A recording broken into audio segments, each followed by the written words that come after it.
Okay, so we'll go ahead and get started. Can everybody hear me okay? Great. Well, welcome to District 4 Community Meeting. I want to thank all of you for coming out, and fortunately we didn't have to drive in with our windshield wipers on. That was a nice change. When they say, you know, oh yeah, we need the moisture, not now. I think we're wet enough. But I want to thank you all for coming out tonight, and we've got a really great meeting planned. I want to, first of all, run through introductions. There's some staff members here that can help answer questions, and then also council members that I want if you all to get a face with a name. And then I'll run through a little bit about what we're going to go through on our agenda this evening. After our meeting, which runs till 8:30, I want you guys to have plenty of time for questions and answers and back and forth. We'll take a break, and I encourage you all to stay and look around the community room. There's a lot of great information there. And staff will be here and be able to answer questions for you. Council will have a quick meeting after this meeting. We've got 2 agenda items that popped up.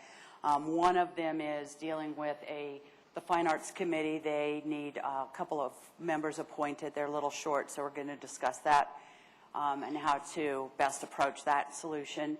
And then we're also going to have a discussion about some issues that we have to resolve regarding the hiring of a new city manager. So Eric is our HR director. And that's not what I have written down. What have I got you as, Eric? Oh. Administrative Services Director? Okay. And he will have a bit of a presentation to talk about how we're approaching the replacement of City Manager Jim Woods. For those of you who don't know, Jim Woods has submitted his intentions to retire, and he's looking at a October 1st date, September 30, 31, whatever, how many days September has. So we are, Council's actively pursuing a search for a new city manager. So Eric will have a little bit of information on that, which will then give you some more information as to what we'll talk about after this meeting. Welcome to come back in for this meeting or to enjoy the refreshments and information out there.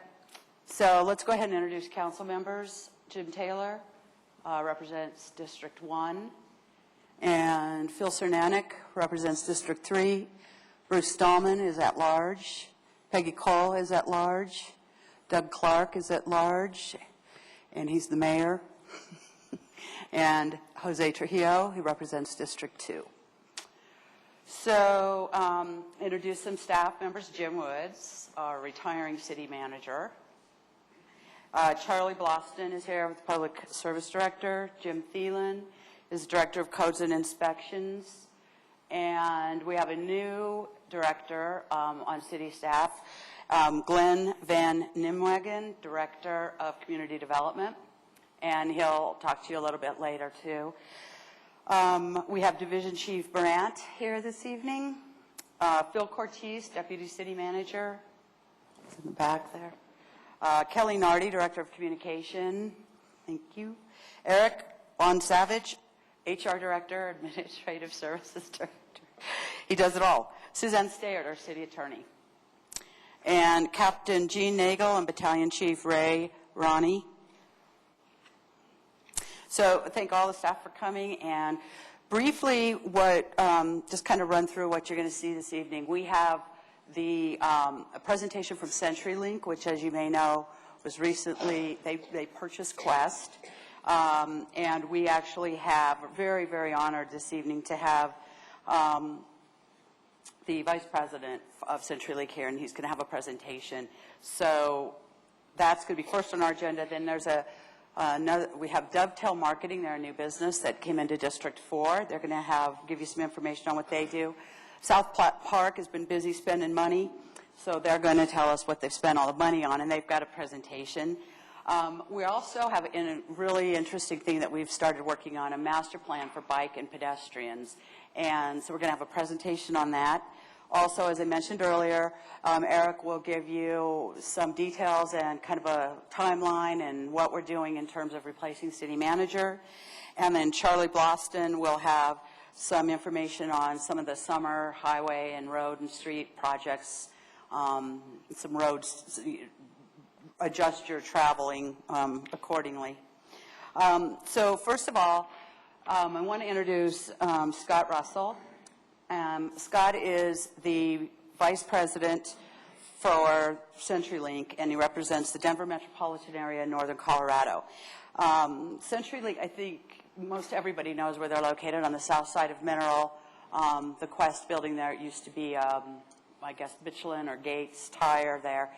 And it's been very, very active. I drove by there the other day, and the parking lot seemed to be nearly full. So we're very honored to have you here this evening. I look forward to your presentation. He does need to leave early, so we'll go ahead and any questions that you have for Scott, go ahead, and after his presentation, we'll get those answered. So, Scott? Is there a, do I need to yell or? There's this. No. Can everybody, yeah, that's working good.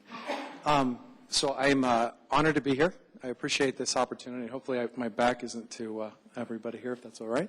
I feel like this is an opportunity to kind of get to know your neighbor. I just personally just relocated from downtown to Littleton, so I'm very happy to be down here. So I thought I would do today, as part of this whole meet and greet and get to know your neighbor, is share some information about CenturyLink, who we are, what we stand for, where we're going, all the exciting things that are happening here in the community and also nationwide. And I'll talk a little bit about our growing and changing facility over here at 700 West Mineral. So if that's all right, we'll just get started with that. So let me talk a little bit about CenturyLink. Yeah, we are headquartered in Monroe, Louisiana, but Colorado is incredibly important for us. We haven't released the numbers, but we have, let's just put it this way, thousands and thousands of employees here in the Denver and the metro surrounding areas, as well as thousands of employees here in Littleton, in the Mineral location. So we'll talk a little bit about what we're doing at that building, et cetera, but it's, Colorado is strategically very, very important for us nationwide, and specifically this community. I want to talk a little bit about our vision and what we're trying to do. So as a company, we are a company that's really grounded in the local approach.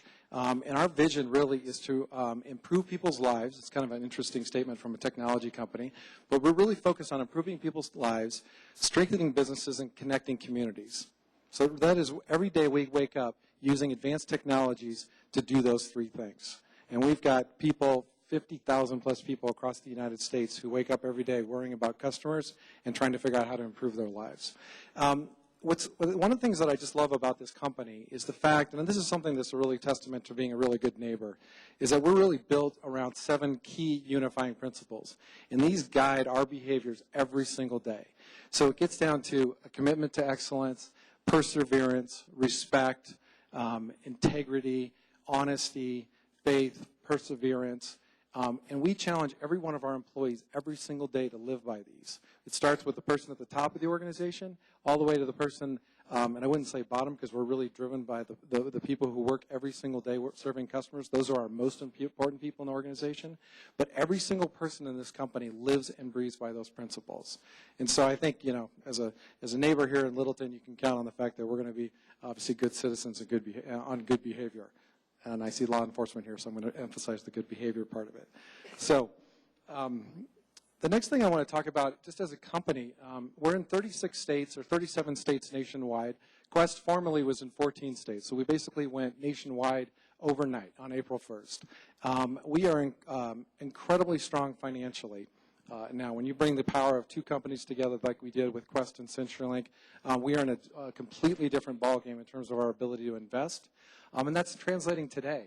Right now, this year in Colorado, we are spending, we haven't publicly released the numbers, and since I'm being broadcast globally, I can't give you the specifics, but it's tens of millions, if not hundreds of millions of dollars into Colorado to improve infrastructure, to improve our people and our training and all of our processes. So we're pouring tons of money into this community, and obviously we're pouring quite a significant amount of money into Littleton. We're also continuing to grow our presence in this community and continue to advance our services. And so I'll talk a little bit about that. So in terms of that, strong financially, nationwide resources, but most importantly, we are a company that's very committed to acting locally. Our people are focused on the local communities. Our processes, our infrastructure, all of our decision-making is done at the local community level. So a little different change of approach than where we operated as a company formerly at Quest. At Quest, it may have been a situation where we'd make more decisions centrally and they would impact the local communities, but from a central place. But the difference now with CenturyLink is that we actually empower people locally. So in terms of my role and all the people on my team and all the people that support us, it's really about making those decisions locally, investing dollars locally, and it's going to change the dynamic in the game for us to be successful in this community. The other thing that I think is really important, and this is kind of the thing that I really wanted to spend a few minutes on, is our commitment to the community and how that translates in terms of people's time and investment, volunteer hours, how we invest our money back into the community in terms of nonprofit investment. Quest, this is one of the things that is formerly having worked at Quest and specifically at US West that I was incredibly proud of us back in the US West days. We went through some challenges during the Quest tenure, but the spirit of what we were trying to do never left. And I'll give you an example. In Colorado last year, when you count the Quest employees, the pioneers, Jim and I were talking about the pioneers earlier, but the pioneers who are our former employees who have now moved on to retirement, and then our overall retiree base, over 200,000 hours of volunteer time was committed to the state of Colorado. And most of that was disproportionately into the metro Denver area. So if you do the math, that's an awful lot of people hours that are spent giving back to the community. With CenturyLink, that doesn't change. It actually just continues to grow. And so a couple of things that I just, pictures I grabbed up here. One of the programs that we're incredibly proud of is our Teachers in Technology program. So we actually just rewarded within the last month $150,000 in the state of Colorado to teachers who are demonstrating the use of technology in the classroom. So a big part of our guiding principles that guide how we invest back in the community is really back in the K through 12 space. This is something that Quest was doing. We're going to continue to make that commitment. The $150,000 is an example of us putting money back into the community, but specifically to help our children and specifically reward and enable teachers who are using technology to advance the learning environment. So an incredibly exciting program. We've already announced that we're going to do another $150,000 investment next year. That's the 5th year of the program. Actually, we're in the 5th year. That'll be 6th year. We've already touched 32,000 kids with this program.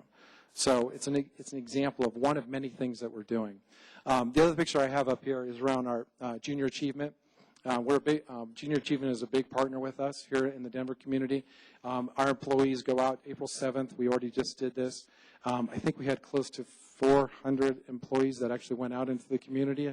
Don't quote me on that number exactly, but it's pretty close. We're actually spending time in the classroom giving back. So it's another example of those 200,000 hours. So again, as I kind of started at the beginning of this, in terms of getting to know your neighbor, I'm excited about the future for CenturyLink. It's incredibly bright. Yeah, we are, as a company, headquartered in Louisiana, but in terms of strategic importance, Colorado is one of the key markets for us across the country. We have thousands of employees. We're committed to the community. We're investing every single day to make this community stronger. To kind of finish the point here, we're talking about trying to get some folks down to come see us what we're doing at the Mineral Building. But we've got our IT organization. We have resources down there. So for information technology investment, we've got our technology labs in terms of new products and services that are incubating. We've got a small business support environment there. We've got, I just keep going down the list. It's amazing the type, it's not just one, it's not a call center. It's a multifaceted, multidimensional workspace where we've got lots of different people contributing to the success of the company. And those are the folks that I count on every day to not only make sure that we're serving customers, but we're giving back to the community. So anyway, we were talking earlier, I'm anxious to continue to grow our customer base. So if you're not having services with us today, I'm happy to take your name down and we can figure out how to get you that special general manager order or offer. So, but anyway, I appreciate the opportunity to come in and speak for a few minutes, and hopefully that gives you a good sense of kind of who we are and what we stand for and where we're going. And we're very excited to be part of Colorado and specifically the Littleton community. So, is there any questions that I can answer?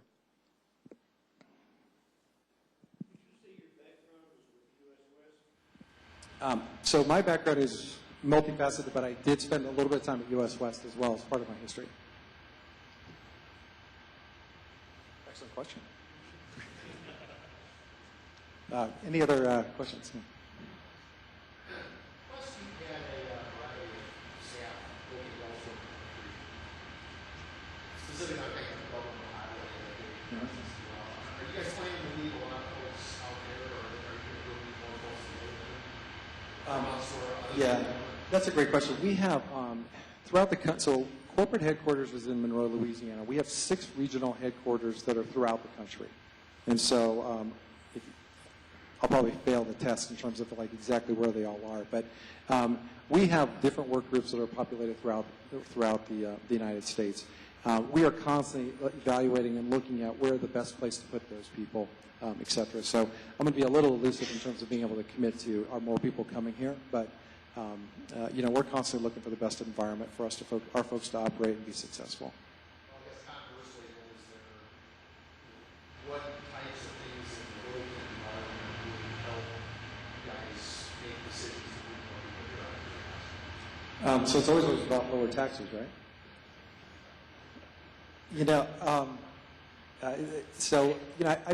I wish I'd have came here with my list of things to say, hey, here's what we need to be more successful. But I think, to me, the biggest thing at the end of the day is what makes a community strong is people that do business with people that they know. And so, I think what we're trying to do is to make sure that people know who we are. And that continues to strengthen our position in this community. So, there's a reason why we have so many employees here in Colorado. It's because we have a tremendous customer base, both on the consumer side, the business side, the government side of the house, et cetera. Matter of fact, I'm going to go see some folks tomorrow that I'm excited to about some new business opportunities. So I think it's, for us, we need to continue to foster a very healthy and flexible business environment that allows us to be very creative and do things in a way that allows us to keep our costs down and be able to serve customers as cost effective as possible. But we're also, part of our thing too is we have a need for and continue to cultivate a workforce, right, and be able to find ways to create more educated, more trained folks that can come and help us be successful. So it's interesting when you look at the entire telecommunications space.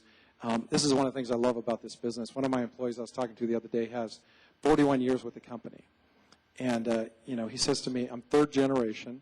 This isn't a job to me. This is my life.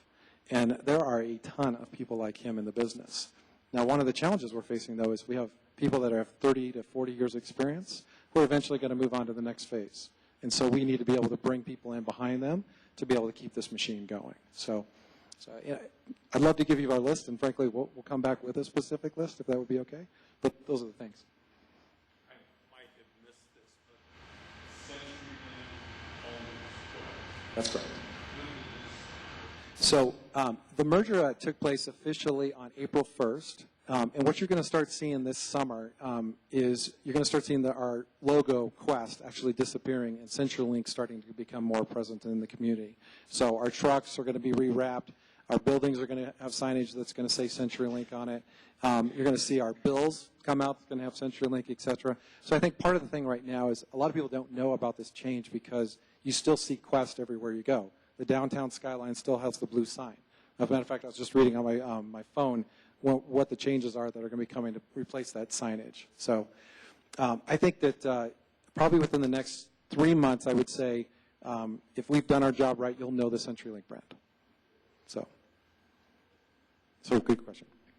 What is the surviving internet services request? So the company is going to be called CenturyLink, and all services are going to be rebranded CenturyLink. So the new service would be CenturyLink high-speed internet service as an example, or CenturyLink phone service, or through our partnership with DirecTV, we'll still call it DirecTV. But as we look at video services and some other things that we are currently exploring, everything will take on the CenturyLink name, and the Quest name will actually go ahead and be sunsetted and disappeared. And so we'll look at that as a chapter in our history.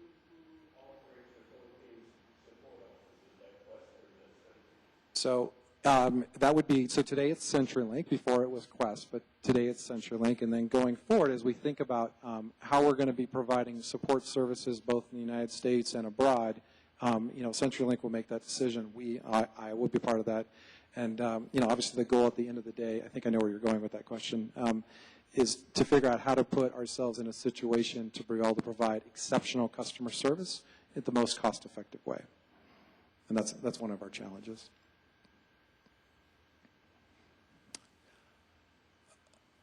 Other questions? Does your company outsource any of its services right now? So give me any, is it so? So in terms of some of our support services, we do. I think part of the gentleman's question over here, we do provide support services in Manila and a few other countries abroad. It's not service outside of the country. It's local service, which is supported through your Philippines office, which is Thank you for that. And that's I knew that's where you were going with that. So we recognize we have some challenges in that space, so we're working very hard to fix that. And that's our commitment to our customers is to make sure we're delivering exceptional service. I've heard that specific feedback, and so we are currently evaluating where we're going to take this long term.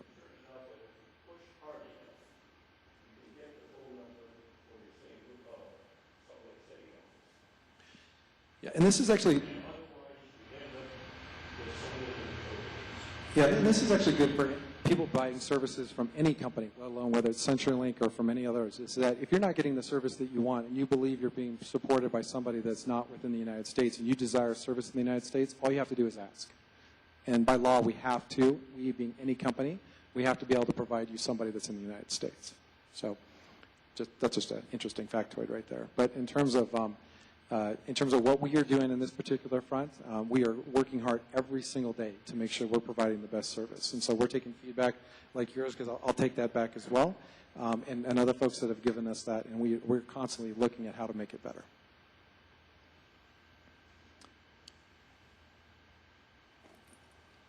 Okay. Thank you, Scott. Okay, thank you guys.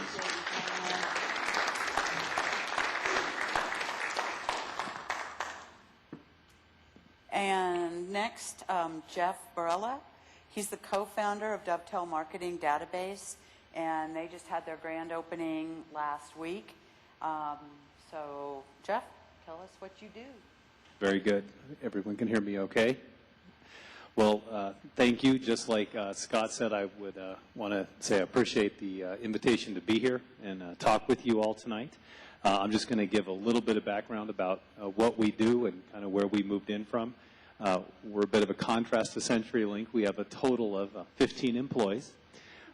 We moved in from Highlands Ranch. We were down there for about 10 years at Highlands Ranch Parkway and Broadway. We're now at 1221 West Mineral, and we moved in 2 weekends ago. So if I look a lot less stressed than I did 2 weeks ago, it's because our move is done. What we do as an organization is we have taglined ourselves. Our company name is Dovetail, and we have taglined ourselves the Marketing Database Company. And so what that means is we're all about developing marketing databases, hosting and maintaining those databases on premise at Dovetail at the 1221 West Mineral building. And then we have a web-based tool that our clients use to access their marketing database to basically work with their data so they can effectively use it for direct marketing. At this point, I wouldn't expect anyone, unless you're kind of in our industry, to completely understand what we do. So I think it might be best, I often will give an example. We've got 13 clients total. 2 of those are local. One is Group Publishing up in Loveland. The other is Aspen Skiing Company. Aspen Skiing Company happens to be our longest tenured client. They've been with us for 12 years.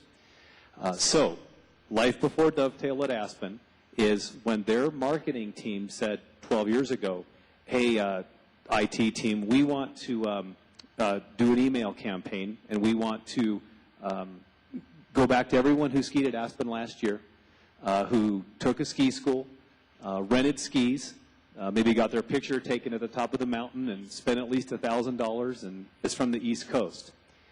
That sounds like a fairly reasonable direct marketing campaign that Aspen would want to run, but that kind of sent their IT team scurrying because all those different little pieces of data that I just called off sit in different siloed repositories or databases within Aspen's infrastructure. So the IT team had to kind of build a bunch of custom code, and it took about 3 or 4 weeks to do to get that list together that I just said. So what we do for Aspen is once a week, we get data from all those different sources of data. It comes to us at Dovetail. We integrate that for them via pre-built processes that are built to Aspen's specifications. And then through the Aspen marketing team now, through their web browser, can get in and pull that same list that might have taken 3 or 4 weeks 12 years ago. Their marketing team, in a very user-friendly way, can do that same thing in about 10 minutes. So that is really kind of our value proposition and what we do. From a client perspective, we have some fairly well-known clients. Vonage, we manage their marketing database. Rosetta Stone, Michigan Lottery, Smithsonian. So we do some work, certainly nationwide. We've also done some work in Canada. But locally, like I said, we've got 2. And if CenturyLink was still around, I'd probably be prospecting them right now. And then we'll make hires and move people into Littleton. So that's really a quick rundown of what we do. We're thrilled to be here and be in the city of Littleton. And does anyone have any questions of us or of me? Yes. We seem to be in a nice little community below here somewhere where data security is an issue. Someone's been hacked a couple of times in the last month. Talk about data security because as soon as you go through some of that, I realize that we're a repository for some of my personal information. I can proudly say in 14 years we've never been hacked. I will also say it would be disingenuous of me to say if Microsoft can get hacked and Yahoo, I think anyone can. We do go to great lengths to protect people's data. And from a marketing standpoint, things that we don't have are things like credit card numbers. We don't have social security numbers, driver's license numbers. Those are not marketing pertinent types of information. But we do, in fact, manage individual name, address, email, that sort of thing. And we have both electronic security, we have firewall security, we have multiple processes and software in place to keep that data secure and locked down. Anytime someone accesses their database over the internet, and these are with password-protected logins and so forth, and it would be, say, the marketing team from Aspen, that's via a secure VPN connection. We also have taken great lengths to have physical security of our location. One of the reasons we're really excited to be in our new location and be here in the city of Littleton is we were able to build out to spec exactly how we wanted our building and our server room and all of that to be. And so, between the physical and the electronic side, we are very solid. But, yeah, I understand the concern, and we all it's something we all have to be concerned about. We also, I will say, are very permission marketing oriented. We're not, believe me, we're not. I just named some very reputable clients. No one's out, spamming the world here with the stuff that we're doing for them. It's all permission-based direct marketing. Other questions? Yes, sir? If you were expanding, what would your next 2 or 3 hires look like? We actually are probably going to make, I shouldn't say probably, we are going to be making yet another hire, so we'll be up to 16 people. That is going to be a client services person. So that person is a client-facing account manager, kind of a non-sales role, but who supports about 4 to 6 Dovetail clients, builds relationships with them, supports them in their data, with the web browser that they use and all those needs. We also typically, that's one key area of the company we hire. The other one is more of a database type person who can integrate data, who has skill sets using SQL Server, and can have some experience maybe with, say, merge-purge software. Basically, we call that database services, and that's a reasonably technical position. And really, the 2 departments that make us go are client services and database services. One of the things, in fact, if you ask me to say what I'm proudest of as a business, is of the 13 clients that we're fortunate enough to do this for, every single one of them serves as a reference. In fact, we've got a really good case study with Aspen. So we're careful when we hire. We get good people. We have a phenomenal staff. And that's what our next hires would look like. And hopefully we'll be making more. All right. Thank you, Jeff. Thank you.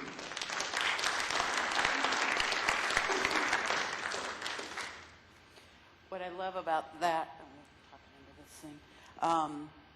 is that you have this huge employer, Quest, now CenturyLink, and then you've got what most people would refer to as a small business. And that is really what makes up a business community. And both of them are so vital to the community and so integral to the whole support system that a community can build around the businesses. We may never need your services, but we may be able to provide you employees. We certainly provide you places for them to eat lunch, move here, that type of thing. So it's, I love that we had the two different sizes. Thanks, yes, of two successes also. So, Phil? This is Phil Waltz. He's coordinator at South Platte Park, and he's got a presentation on the last year out at South Platte Park at Carson Nature Center. They have been doing a lot of improvements. They're probably, I think it's over $1 million worth of improvements. The improvements have been funded through a number of sources. There's open space shareback money through the county. There is Colorado Lottery, the Great Outdoors Colorado, where when you buy the lottery tickets, part of that money goes into a fund. And the South Platte Working Group, which was designed to help create a funding revenue resource for areas along the South Platte Valley to help improve them, buy properties that were important and integral to the river area, to be able to add to trails and connectivity. That group applied for a legacy grant with Great Outdoors Colorado. Bobby, what was the year that we applied for that? Was it 06 or 07? And we were a recipient. We were one of the last recipients of the large grant. Here I go, memory. Was it 7 million? 5 million. So we are at the end of that. We have 2 projects left that we are finishing up on this, but the work out at South Platte Park is part of that. And coincidentally, this morning, Great Outdoors Colorado had their annual meeting, and their feature was what the South Platte Working Group had been able to do along the valley. And so that was quite the honor, because that is a statewide run organization. So they certainly recognized us for spending the money well. And what you're going to see now is some of the benefit of that. And if you've been down there and you've been along the trail or ridden your bike along the trail, been over to Carson, we'll have seen some of these changes, but there may be some things that might surprise you too. So, Phil? Overall, as you mentioned, about $5 million from GOCO, but that was leveraged with $25 million from other partners. So it was $28-30 million, as Bobby reminded me before the meeting, that was totally spent along the whole South Platte corridor. City, South Suburban, Sheridan, lots of partners, 20, 25 partners. Some other people are going to know better, but some well-spent money, and I think it's going to be a great project that's going to see some light elsewhere in the country too, which will be neat. So I'm just going to highlight some of the things that happened at South Platte Park. Real quick, our mission is help visitors find meaning, value, and nature through direct positive experiences. We do lots of public programs, lots of school programs. We're open, we're free of charge. One of the gems in the city. City owns the park. It's managed by South Suburban. There's a display in the other room if you're looking for more information.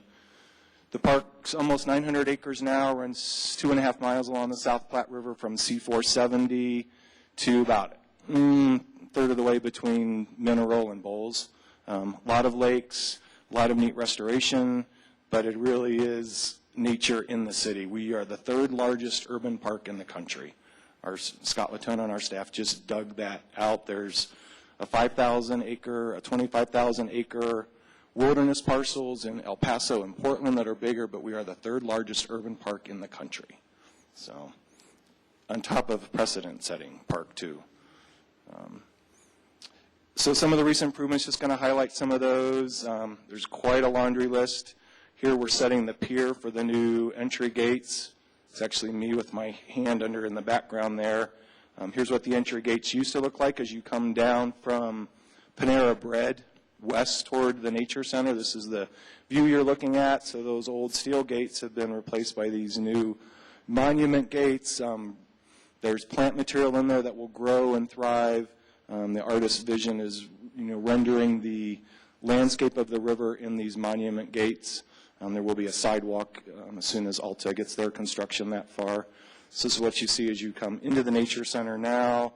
It's what the gates used to look like. Another close-up view. So real neat project. Just, again, just trying to connect people with nature. So just that feel as you come into the park. There was a lot of work done on the project to restore the Nature Center itself. The building is over 60 years old now. It was the Carson family home. For those that don't know that history, it was moved to the site by the city in South Suburban, put on steel beams and moved. So, it's up in age. We had done a lot to try to restore the building. A lot of different things had been done over the years to preserve the wood. Some things had worked well, others hadn't. We did get professional historic preservationists to give us ideas what to do, to give us bids, to get us in line with contractors. All the wood was stripped. We'll talk about that. But we also did some improvements just to be energy efficient. A 60-year-old home, if it was your personal home, single pane glass, insulation wasn't up to standards.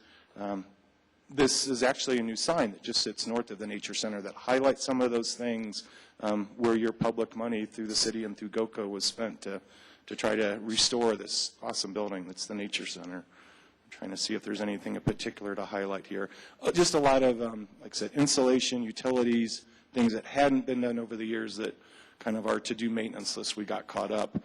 Some of the next pictures really show some of the wood siding.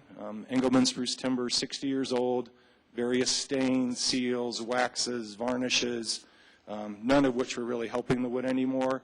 All the wood was stripped. This is how it looked before. There it was, stripped down. It was a green cleaner. If you saw that project in action, it was amazing what the guy out of Boulder did with this.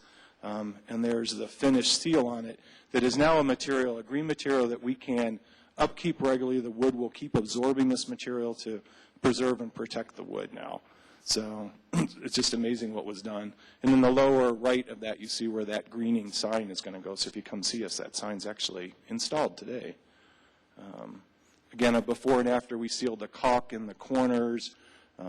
Just a lot of work went into that, and the building really looks awesome, especially with some of the other work in the area. We did new gutters just to kind of preserve the maintenance, to get the water directed the right ways. The building had been in great need of new windows. The old windows originally were wood by the Carson family. The windows that got put in when the building was moved were single pane, aluminum, cold, drafty. The new project allowed for wood windows that match historically. The building does not have historic designation at this point, but everything we do, we try to work with that in mind as if it did. So trying to look at the old pictures of the family home, keep that in mind as all these projects are done. The original windows downstairs, where I spent a lot of my time in the Nature Center, were single pane, solid windows. There was one window downstairs that opened with a screen. So one of my pet peeves had been to get some screens, so we've enjoyed that in these cool weather weeks, which really also helps with our air conditioning. We don't have to run the air conditioner a lot more now. But great views from the deck. You can see in the background there's a river project going on that we'll talk about in a minute. For those that have been to the Nature Center, there is a classroom space that's rentable. We've had weddings in there. We do meetings. We do our classes. But just south of that, this area will be sodded to allow for an outdoor presentation space. So like when HawkQuest is with us for Western Welcome Week, we envision them using the space on the south side of the classroom to present out into this area. People can be out here in lawn chairs and blankets and have a nice evening out there. Some of our campfire programs, perhaps. Here are our volunteers hard at work restoring the native garden that just sits east of the Nature Center. It had been a native garden historically, had gotten maybe a little overgrown, maybe a little wild. So we did a lot of work in there to pull out a lot of the old plants materials, do a lot of planning to get new plants in, and a lot of volunteer work to get those plants in the ground. And that's what's happening in this picture. Here's looking down on some of that old garden, the old river channels running just to from the lower center up to the central portion of this. There's how it looks now, opened up again. There won't be water that flows continually in there, although a couple times a year we will start water kind of like the Highline Canal runs, just to give some water for some of the plants. Here's how the river channel looked before it was redone. Wild plums in bloom in the garden. The river channel, some new plants in place. Here's kind of that wild, overgrown look. And the feeling was, let's make this something that the public can get into. They can see what they might do in their yard. We have a new brochure we're developing that highlights the plants that have been used, gives some good resources for the public to use. And here's how that view looks now. So it's just really opened things up. There's new signage that talks about what people can do in their yard, the type of plants, mostly native plants, xeric for the most part. We've made some new accessibility accommodations as part of the project. Some new picnic tables in part of the park. The park is governed by a management plan that the city and South Suburban have both signed off on. So we do really try to limit what we do so that we meet our three-pronged objective for passive recreation, floodplain preservation, and education. So we don't do a lot of building in the park, but we have added picnic tables in a couple places. Some of the newest ones are just north of the Nature Center parking lot, and there's a really nice view to sit there when there's not a tree climbing class. Another really neat project of the park is the flood sculpture that just sits east of the pedestrian bridge, north of Mineral. And this was actually a picture during the dedication that I think there were a lot of council and other audience members at. The height of the sculpture represents the 1965 flood crest through the park and through Littleton. And for those who don't know, that's how the park really became to be. As a result of that flood, the Corps of Engineers was, by new precedent-setting law started by people in Littleton, was caused to start the park instead of channelizing the river through this area. So that's what that flood represents. There's some neat interpretive signage that tells some of that story right there. If you haven't been, it's getting a lot of nice attention as well. We've done some new interpretive signs in the park as well. This is a sign on the deck that shows some of the mountain peaks that you can see from the deck. For those that have been in our classroom space, there's passive solar panels that help offset the utility needs in that building. We did a little interpretive sign to explain that as well. There's always a lot of questions. There's also a lot of people that use that space when there's not staff around, so we really wanted to inform them what the purpose of those solar panels were, and this really helps meet that need. Some new orientation signs on some of the trails in the park to highlight what people might see on some of the individual foot trails. There was actually a new small trail that we made a new loop on the south side of Mineral, just at the north end of that east trail. And this was a volunteer project in that area that made that new little loop. It used to be, we called it the Bridge to Nowhere. Now it goes through an old wetland area. It goes through Wanda's Meadow. So a nice loop, especially for families with small children who want something close to the Nature Center. We're happy to point that on a map to anybody. This is one of the bigger projects in the park, at least dollar-wise. The old road that connected the parking lots at the south end of the park, for those who may have used that road historically, was subject to weather. It was a dirt road, closed in bad weather due to mud, due to water holes. So that road is now paved. That was a huge project down there with many faceted pieces, improved parking lots, much improved restroom space down there. There's a roundabout. I think we're one of the first parks to have roundabouts along our trails to try to ease the issues between various trail users. Places where there's a lot of users coming together, the roundabout's thought to slow those groups down so you have a better meet of speeds of recreation type. And there's a new roundabout just north of C470 on the Greenway Trail. There's also a new handicapped accessible fishing pier out of that parking lot at Black Rock Lake. So that's getting a lot of use as well. And these are all part of that same GoCo project that the city, South Suburban, your lottery tickets have all supported, so thank you very much. One of the other projects going on is a handicapped accessible pier along the river just west of the Nature Center. That is in the midst of construction now. We would hope in June that would be finished. Part of that use will be to allow better school group access in that area, but it will also be handicapped accessible for access right to the river. The other pier was going out into one of the lakes. This pier is going out to the river. We are working on a river master plan with several partners to enhance and preserve the ecological integrity of the river. There's 3 components of that project. If you look historically at a river through this area, you should have riffle, pool, and glide areas. Because of what the river's done, the drop structures, we don't necessarily have all that. So this master plan will look to recreate some of those natural features and parts of the river.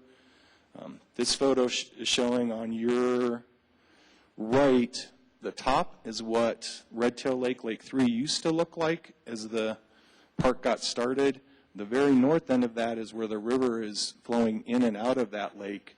The little thumb sticking up on the lower right side, that is silt that's deposited in that where the river's flowing into the lake. So part of this project we're envisioning is to kind of clean up that inlet-outlet area, open that up, get a more native, natural sort of ecosystem restored in that area.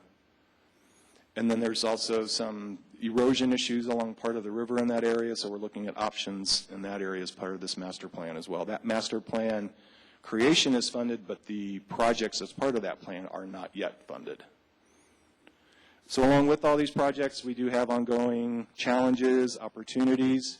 One of the things that's happened recently is that new C470 parking lot access roadway. Some people have felt like that is a four-wheel drive opportunity. We've had people that have been seriously off-road, we believe on purpose in that area, and that's what this photograph is showing. We're trying to put some timbers down, trying to aesthetically preserve the roadway as much as we can, but certainly if citizens see things that aren't right happening, please do let us know. We can provide numbers for our rangers on duty, so you should be able to get a hold of someone down there during daylight hours pretty much any time. And certainly Littleton Police, if you're not reaching South Platte Park staff, I think the police know us well too. Well, know at the park anyway. So, but we do appreciate everyone's eyes in the park, all the users. A lot of construction around the park. The 7-Eleven's fairly new, but as far as a neighbor to a park, I don't think you could get a much better aesthetic. There's no lights, there's no big billboards. The backside of their buildings that butt up to the park, it's plain, it's simple.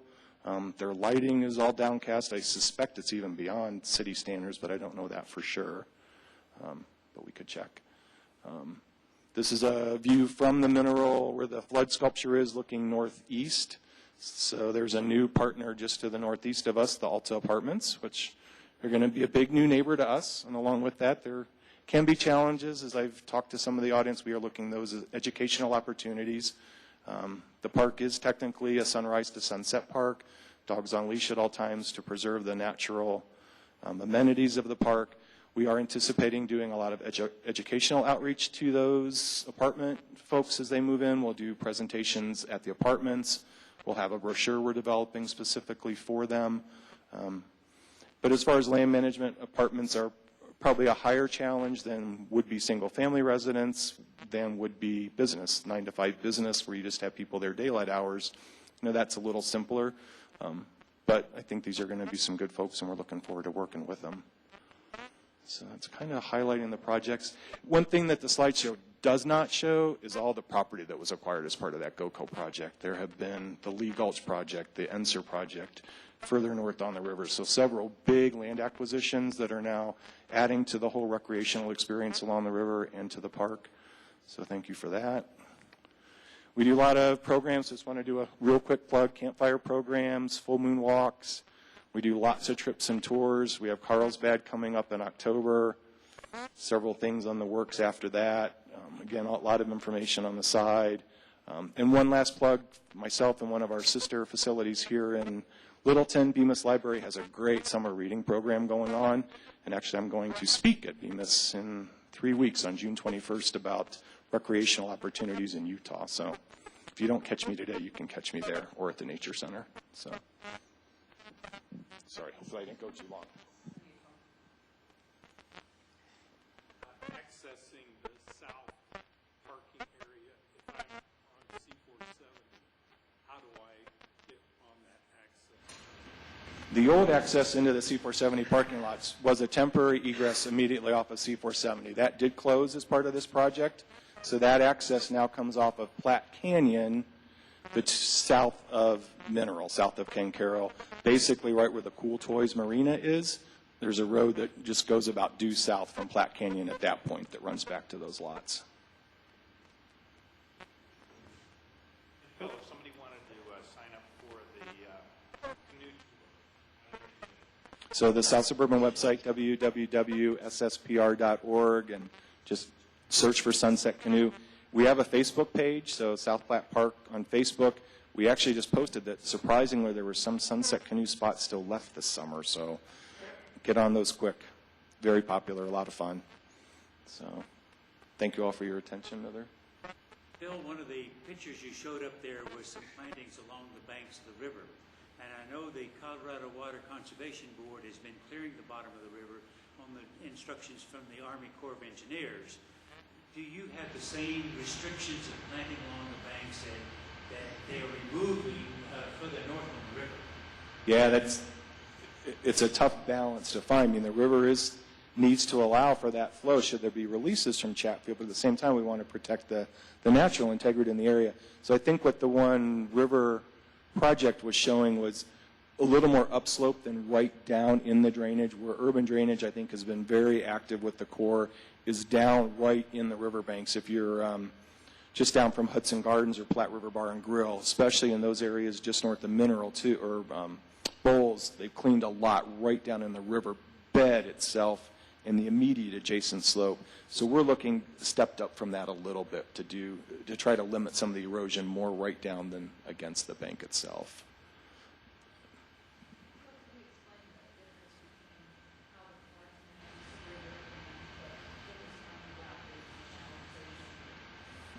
As the park came to be, the Corps of Engineers in the 60s, as they built a dam, downstream of the dam would be concrete and riprap to allow that water to flow out of the dam when they needed to make releases. So the Corps of Engineers is looking at how do we safely manage the water flow. So at that time there could have been concrete and rock and there could have been development up to the edge. The city citizens here wanted that preserved naturally, so the natural floodplain is intact through our area. And so the park is charged with managing that natural floodplain and preserving it, but yet we need to work with the Corps and with the Army Corps of Engineers and urban drainage to balance their needs as well as the natural preservation needs in the park. So, but it is a balancing act, and we appreciate all your input, and the citizens' voices started the park. So we've held off urban drainage a little bit in the park. I think they've been a little more aggressive downstream of us. I think the park's mandate has helped that to some degree, but it'd be nice to see that line held. One other thing I wanted to mention, a couple people when I was upstairs asked about volunteering at the park and said they had heard it's gotten very expensive and you have to pay a lot. There's no fee to come to South Platte Park or to volunteer. There are classes we offer volunteers, but there's no fee to visit us or to volunteer with us at all. So we'd encourage anyone who has interest to grab a brochure or talk to me. I'll leave some cards up there, but a lot of opportunities. So. Thank you, Phil.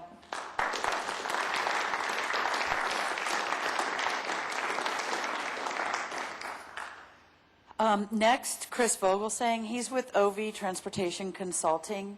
The city received a grant that allowed us to be able to hire a consulting group to work with the community to put together a master plan for bikes and pedestrians.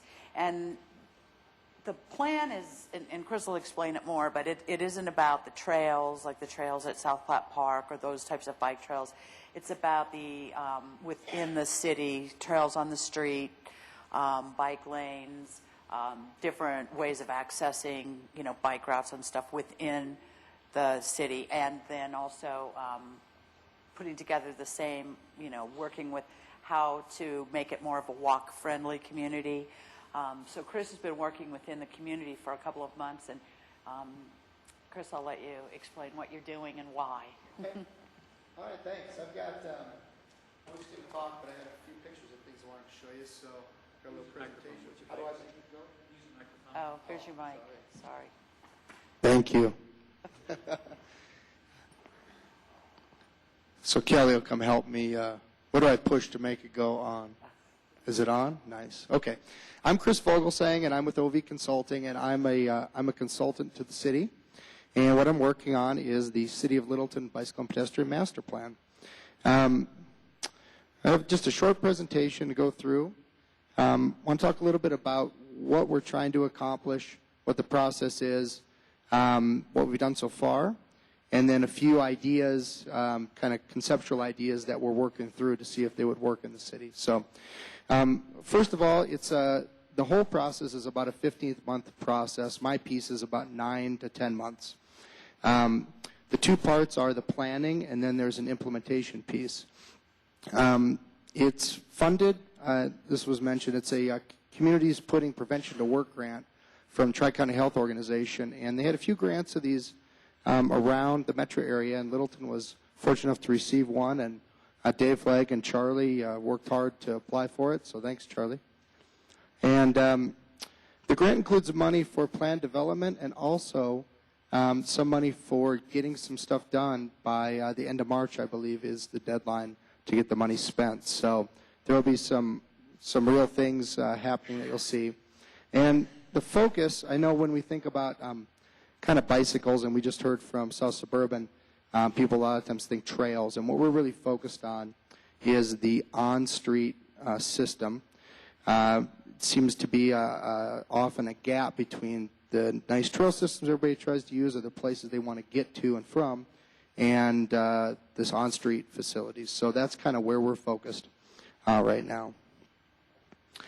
What we've done so far, we started in January, and the first phase was sort of gathering data and information. We did a sidewalk inventory of the whole city, collector streets and higher. So the city is divided into sort of a hierarchical system of streets, arterials being the really big, fast ones, and local streets being the ones that most of y'all live on. Collectors are kind of the ones a little above that, and we went through and looked at, is there sidewalk, how wide is the sidewalk, and made a good map of that so that we can kind of see where those gaps are and see if there are any improvements that need to be made.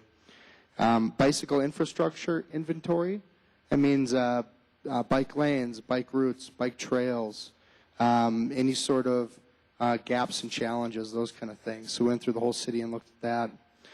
And another big piece of it is school outreach. So there's 12 schools in the city that we've made contact with, elementary, junior high, and high schools, including St. Mary's, the private Catholic school. And talk to them about how do kids get to and from school, where their population's coming from, are there any challenges with walking and biking to school or any issues, and then we did an on-site assessment of each school within about a quarter mile of the school itself to look at how things work.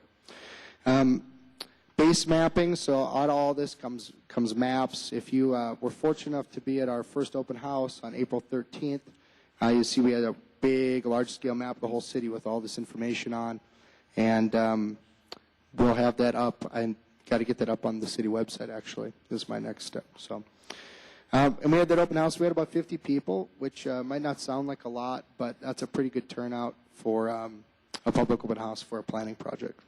So people are real interested. Now I want to get into some of the ideas that we've been talking about, and I've kind of highlighted some of the ones that you may not have seen before, and we're working through with these work in Littleton at specific places. I'm a traffic engineer by training, so we got to work through sort of the engineering piece and then cost and maintenance and all those kind of issues, make sure everything will work. But improved signage, better mapping, bike lanes, which you guys have all seen, sharrows, which I'll show you an example of, bike boxes, which you may or may not have seen before, colored bike lanes, and enhanced pedestrian crossings. So I'll just kind of go right into it here. Signage, I just showed examples of a few signs around that I've seen that are kind of interesting. The one on the left is sort of a pedestrian sign, real simple for people that are walking around. That's from actually Charlotte, North Carolina.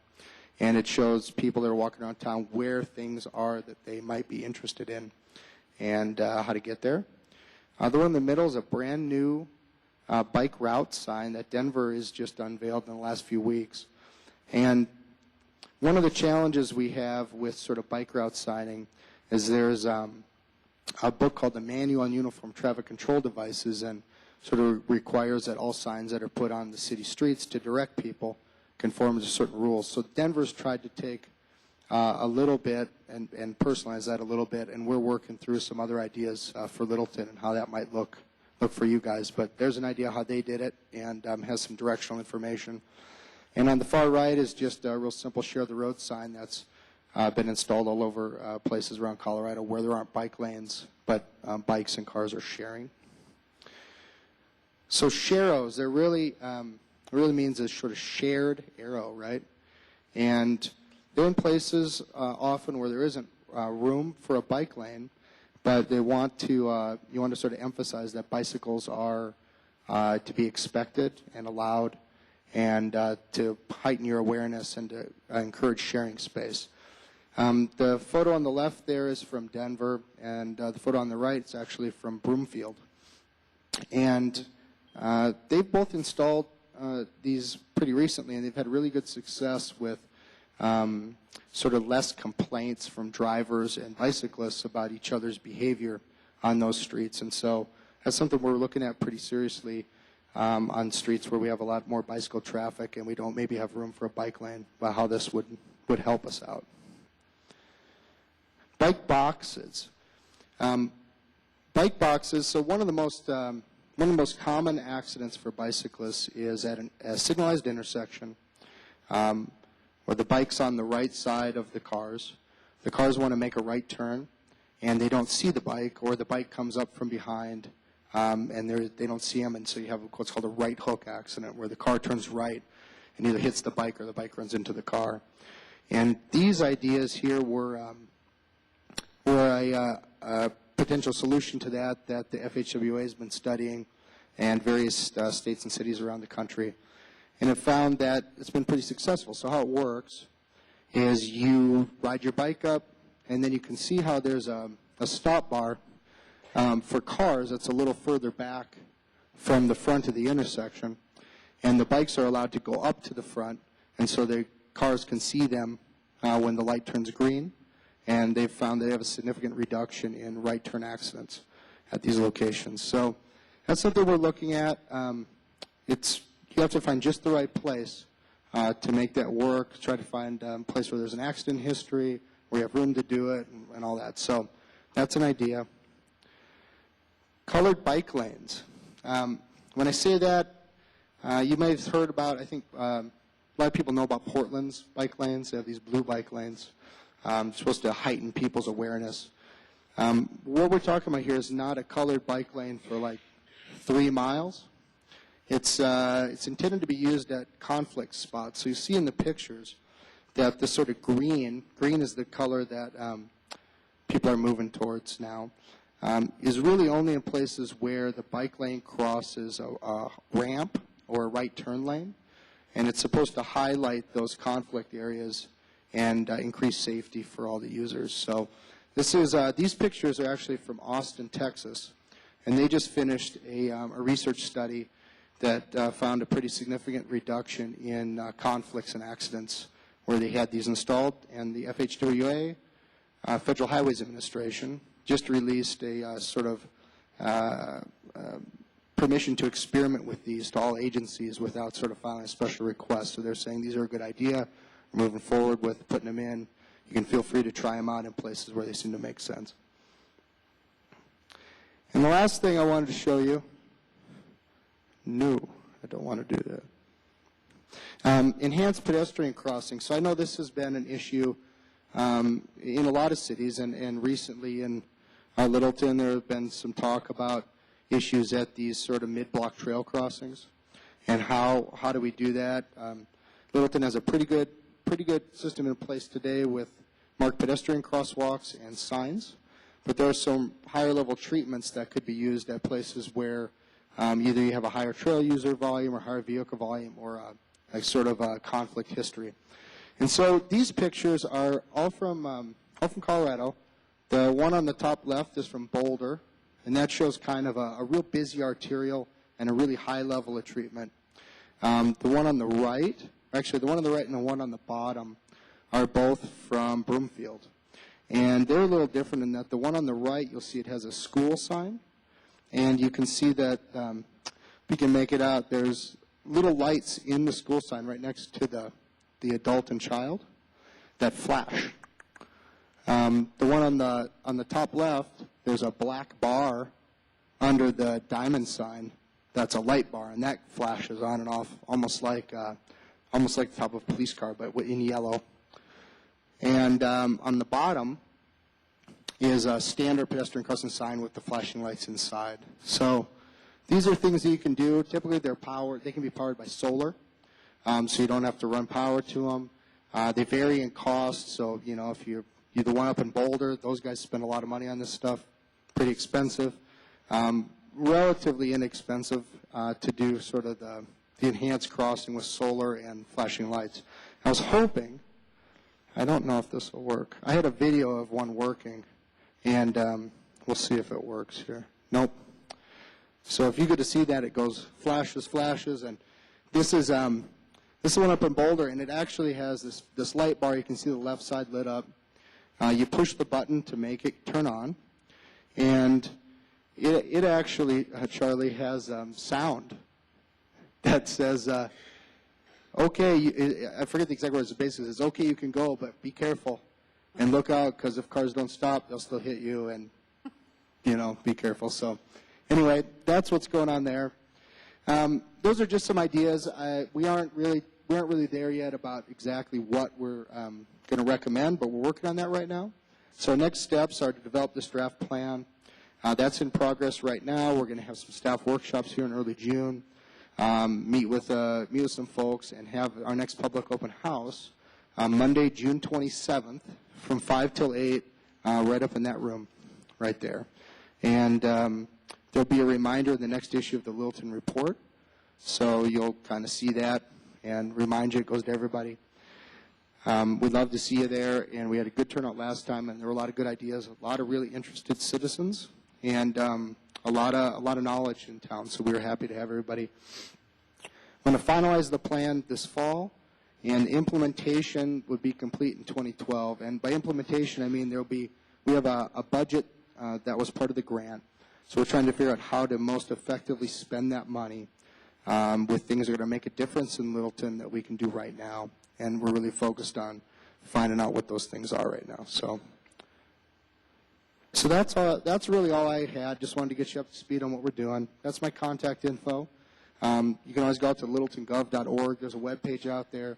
There's a survey if you feel like taking it, and let us know what you think. And that's all I had. Any questions for Chris? No? Thanks, All right, Chris. no questions.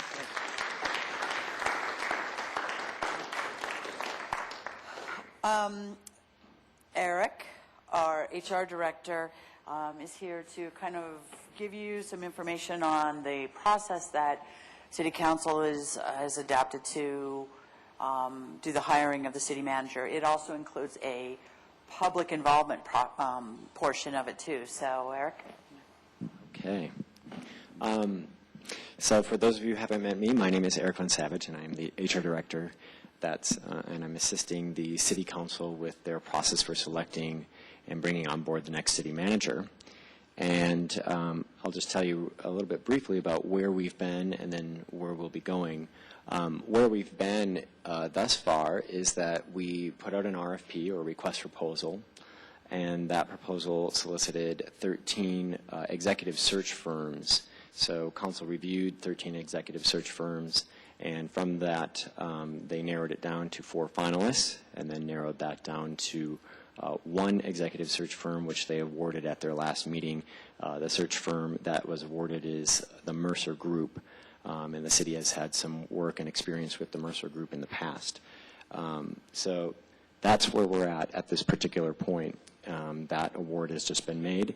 Where we'll be going is the Mercer Group is now going to start their process of building a profile for the next city manager, so what the city is looking for in a city manager, and they'll be assisting council with that process.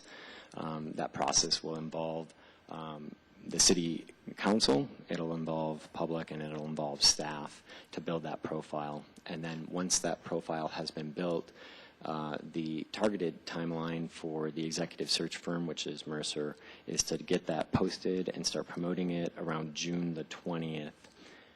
And once they get that out there, they're hoping to have candidates ready that we can start to review in early August, narrowing down those candidates to your finalists by the end or the latter half of August, and having a city manager selected by the early part of September. And that's the current targeted goals that are set by the executive search firm.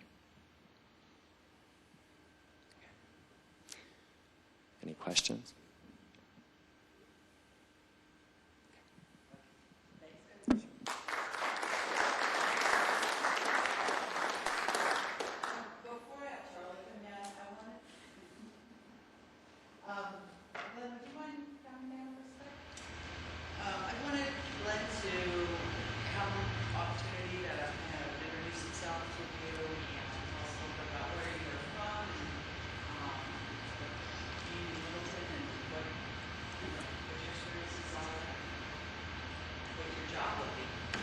Great. Well, thank you for this opportunity. I am a native of Phoenix up until this point, and now I begin a new life in Littleton. So I've worked, I'm the community development director, so in Littleton that includes the building department, so all building safety plan review and permitting, and then also planning and historic preservation boards. So it's a big job here in Littleton. My previous job was, if you know the Phoenix area, up in the northwest is the city of Peoria, and it's about 155,000 people. Very fast growing, except for the last few years. Things have slowed down quite a bit in the Phoenix area. So a little bit different community, a lot different community. But I'm also moving, and I'm moving from a very large house into a smaller space. So you kind of go through some of the same decisions in that what do you save and what do you put into that new space, and how do you make your new space real important. And I kind of see some real parallels to coming to Littleton. It's not a really fast-growing community, but it's getting better every day. And there's only so much space to put really quality development in. So I guess in a short amount of time, that's kind of what I see my role in the city of Littleton. So I'm very excited to be here. It's great to see the amount of open space we have in our community. And did you say the fourth largest or third largest urban open space area? And I think Phoenix is in there with South Mountain Park, but it's very difficult to get to. So that's something that drew me to Littleton. The historic preservation part is also very exciting. Peoria, I think, started in about 1930, so there's some real interesting things to Littleton. So any questions you might have about the building department, Jim Thielen, who's our building safety managers in the back. We've got some great projects going on. So far, I've been able to go to the Historic Preservation Board. They're working on design guidelines for the historic district on Main Street. Last night, and Linda is here, who's the chairman of our Planning and Zoning Commission. We worked long and hard on a set of guidelines for Main Street. So just a lot of great work that's going on in the Community Development Department. So I'm excited to be here. I've got a lot to learn. This is just my 7th day here, so please don't ask any tough questions. But I'd be happy, if anybody has any questions about community development in Littleton, I'd be happy to give it a shot. Thank you for not asking me any questions.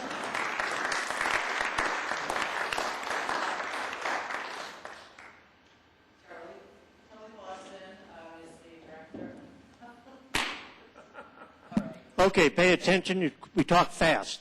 If you got a pencil, now's the time to get it out. I'm Charlie Bloston. I'm the City of Littleton Public Services Director. One of the things I do is build streets, rebuild streets, tear out streets, and cause chaotic conditions on traffic. That's my job. So here are some things that are going on this summer in and near Littleton that will affect you as a resident of the city. One of the big ones is Bellevue Avenue between Santa Fe Drive and Broadway is going to be totally reconstructed by the State Highway Department. My best advice is starting in mid-June through August, don't go there. Later, right now, CDOT is rebuilding the intersection of C470 and Santa Fe Drive with that big flyover. They're going to be doing a lot of lane closures on that interchange in the next few months, all the way until December.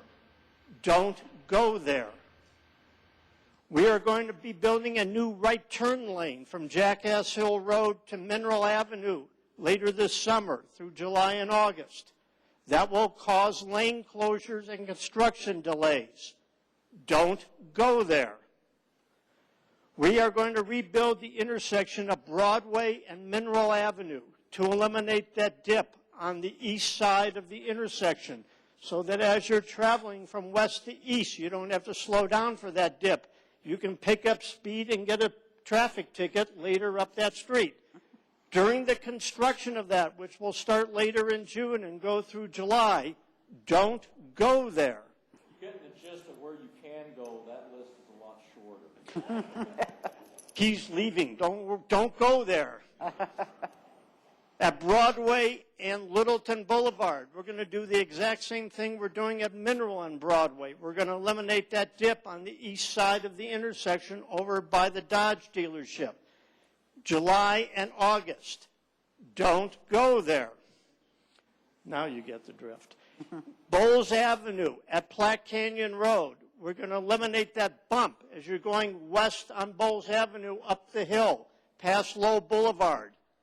During that construction in late July, August, and early September, don't go there.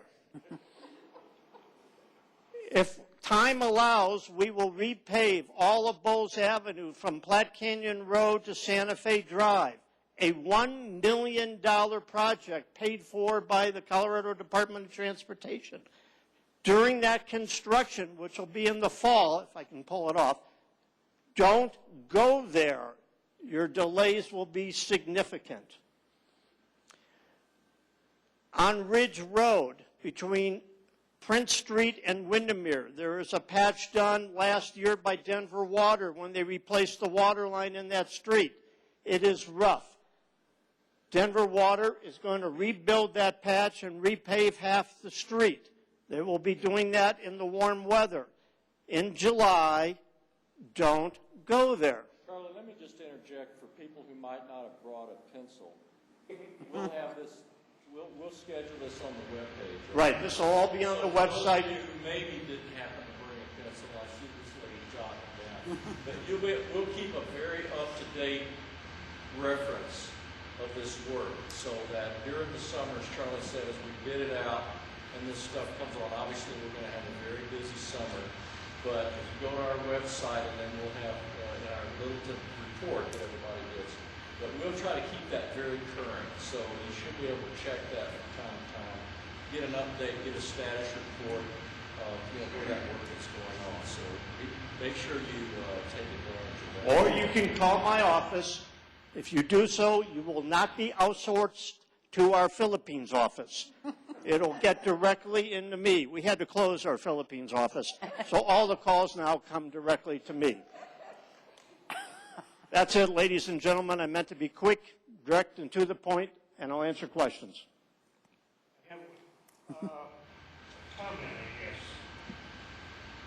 You apparently use outside contractors, and they will close a portion of the street. They were doing it on Mineral in front of the old AT&T building. They seem to be pulling cables for a couple of days. Then they put the signs away. They came back out for a few days, put the signs away, put them off in the jack. On Broadway in front of the Kia, I don't know if you know the site. Same type of thing. I hate to say it, but the contractors have a bad reputation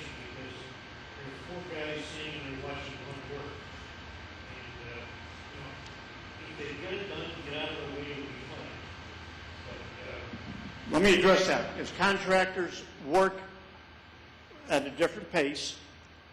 I can't tell them how to build it. I can only tell them what to build. The project on Mineral Avenue you described was done for Quest, now CenturyLink. It was a fiber optic installation. The one on Broadway, which actually was in front of a Hyundai dealership, was done for Excel Energy to place some lines underground at the direction of the city. We do have inspectors to make sure that the contractor is following our rules. I can only say I can only push them so far. If they bring out too many people to do the job, I'm not paying for that. Okay? It's as simple as that. We pay to get the job done, and for what materials they put into it, they can bring out one person or 20. It doesn't matter. They still get paid the same. Right, I understand that.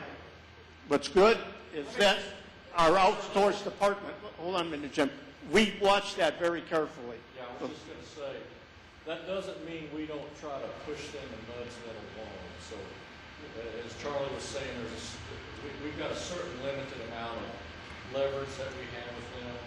But if you think something is sort of abusive, please give Charlie a call. We do try to get them to move along. Yeah, I will tell you. We understand exactly the point you're making, and we will try to do that. But Charlie's just saying we do sort of have a limited amount, but it doesn't mean we don't try to push them along and get them moving. So. If you do call my office, no one will ask you who's calling or what you're calling about. If you want to speak to us, you say, I'd like to talk to Charlie. That's all you need, and the call will go directly to me. The calls are never screened. That's the way I would like to be treated when I make a call into the city, and that's how you will be treated when you call my office. So anybody who wants to, your call will not be screened. It will go directly to me. We had another question. Yes, sir. Quest in the Philippines and fiber optics. Yes.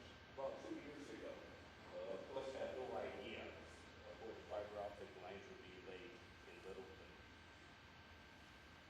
I can't address that. I don't know. I'd have to call my Philippines office. Any other questions? Thank you.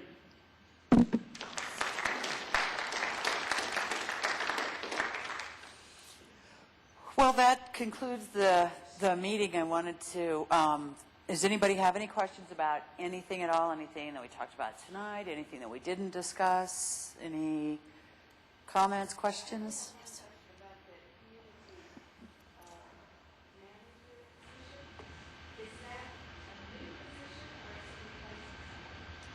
sir.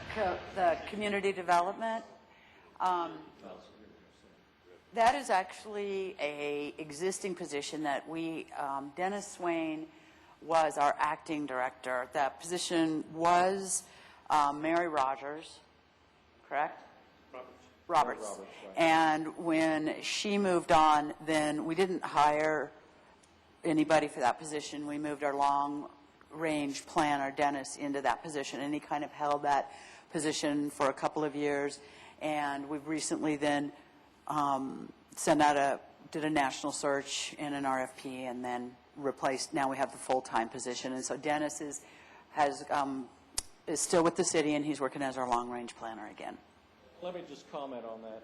Mr. Swain, he sort of did double duty, and as you know, for 07, 08, we were in 09, we were in a much of a budget cutback mode.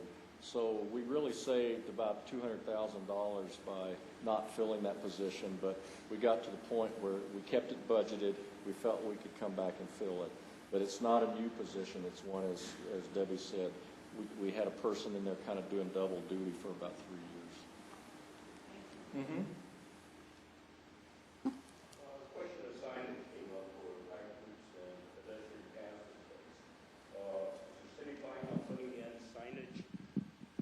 Is the city planning on putting in signage for the streets that permit these so-called electric golf carts? Charlie, are you planning on putting in signage for the streets that permit the electric vehicles. You know, you're asking us, we need to think about that. That's a very good It's kind question. of a reverse question, because there's only certain streets where they're not allowed. State highways, speed limits over 30, so it would almost be, you'd have to put signage to say you're not allowed here, because almost all the streets are allowed. It might help to do a brochure or something You know, like that. I mean, you're asking a very good question about public awareness. So actually, thank you, because I think, as Suzanne, the city attorney, said, it's really, they're going to be allowed on most streets, but I think you're jiggling a thought for us. We need to think about the public awareness side of that. So, Okay, the other issue is what vehicles are allowed. And if we go down to the John Deere or sales office, for instance, they have a lot of names for vehicles.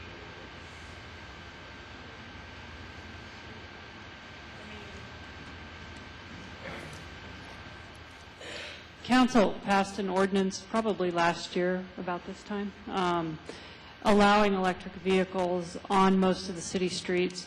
And we share that power with the state statutes, and the statutes declare that if a city decides they want to allow electric vehicles, we can do so. However, they're still prohibited on any street that is a state highway or where the speed limit, I believe, is more than 35 miles per hour. So it would be allowed on any other city street, and you can't cross a state highway, or you could cross Littleton Boulevard, or you could cross one of those streets to get back on a legal street, but you would be allowed to have an electric vehicle, a golf cart, a Segway, something else, some kind of motorized scooter. So if you look at the city ordinance, and we did do some publicity when we adopted it, but I'm not sure it's on the front page anymore. But we do have an ordinance that addresses that, and it would mirror the state statute. They do have to be what? Electric vehicles? Correct.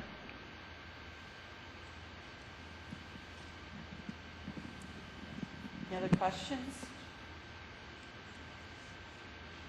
Well, thank you so much for coming in. Again, if you want to go into the other room, there's some things. I would love this neighborhood newsletter we just published for District 4. It's got a lot of information about events that are coming up and different things. There's summer concert series. There's also a schedule for the concert series out there, a magnet for your refrigerator. Grab that. There's also a workshop for potential council candidates. We do have a council election this year in November. There's 4 seats up for re-election. Or let's see, there's my district, there's District 2, there's Doug Clark's position, and Peggy Cole's. And summer cleanup program, which is always popular. There's information on this. So there's a lot of other great information. So I would grab this. Certainly to get, take that home with you. Anything else? Thanks for coming. You're welcome to come back and watch our meeting.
Okay, we're back for the two additional items on the agenda. The first one is Fine Arts Committee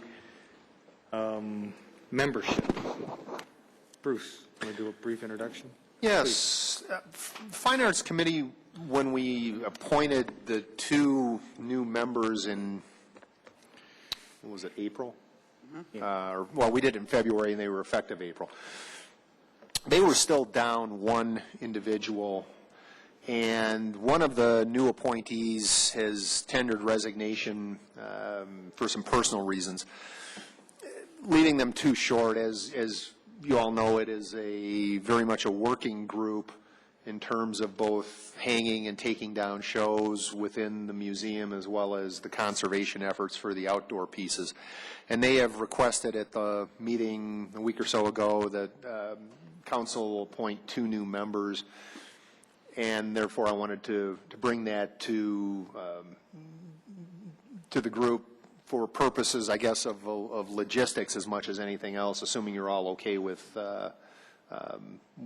acting on their request to appoint two new people. I'm okay with the request. I was talking to Kelly. We have missed the June report. Okay. The next one will be in people's homes, 1st of August. Okay. So the only issue I have is getting notification out, and Littleton Report is a good way of doing it. I'm not sure that it has to be there, but if we do Littleton Report, then we're obviously not going to be doing an appointment until mid-August, probably. So the question is, how rushed are they? What's happening between now and August? Yeah, the August meeting generally is, I think, sort of a potluck kind of thing. I think most of what goes on in the summer is going to be conservation efforts. I don't believe there's another show being hung at the museum until probably the fall. I think that's right, Bruce. Yeah. I think. So I guess. So is council's, I'm sorry, Dr. Cole, is it your intent then you would recruit, you'd have Wendy, we would recruit just like you would for your typical board positions, and then have her do the intake, except, set up some sort of a calendar for when to get the applications in, and kind of set up a calendar for you, and then tentative interview dates, that kind of thing. Yeah. I'm guessing that's it. Jim, you were saying that. Well, if we wait till the August Littleton report comes out, and then there's a recruiting time or application time in there of 2 to 3 weeks. You're going to be we do an interview September. time. It's Yeah. going to be September before we could possibly have somebody appointed to that committee. Would it be a problem if we went for the website, and maybe there's folks who have email distribution lists around town? If we got the word out somewhat informally, we might be able to get some interested parties somewhat sooner. Just, it wouldn't be as broad or as complete, but it would theoretically. And word of mouth, I mean, sometimes some of the existing committee members know people who might be interested. We could also, bring it up at any of our, well, you could have it on TV. Boards and commissions dinner, Boards we and could commissions notice it, dinner.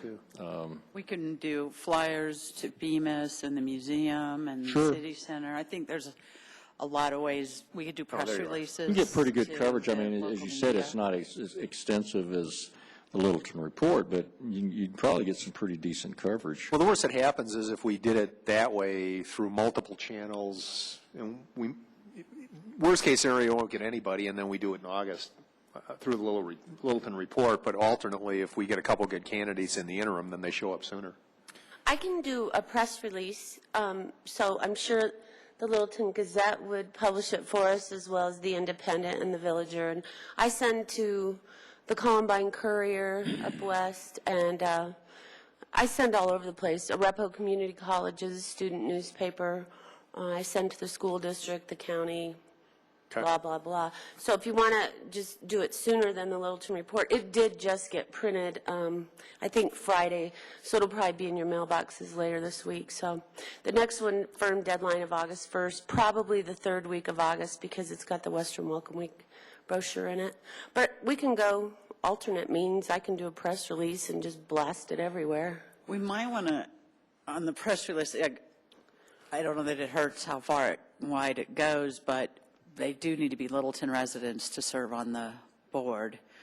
So that definitely needs to be in there. But I think we've told these boards and commissions that they can come to us if they're getting short and they need help.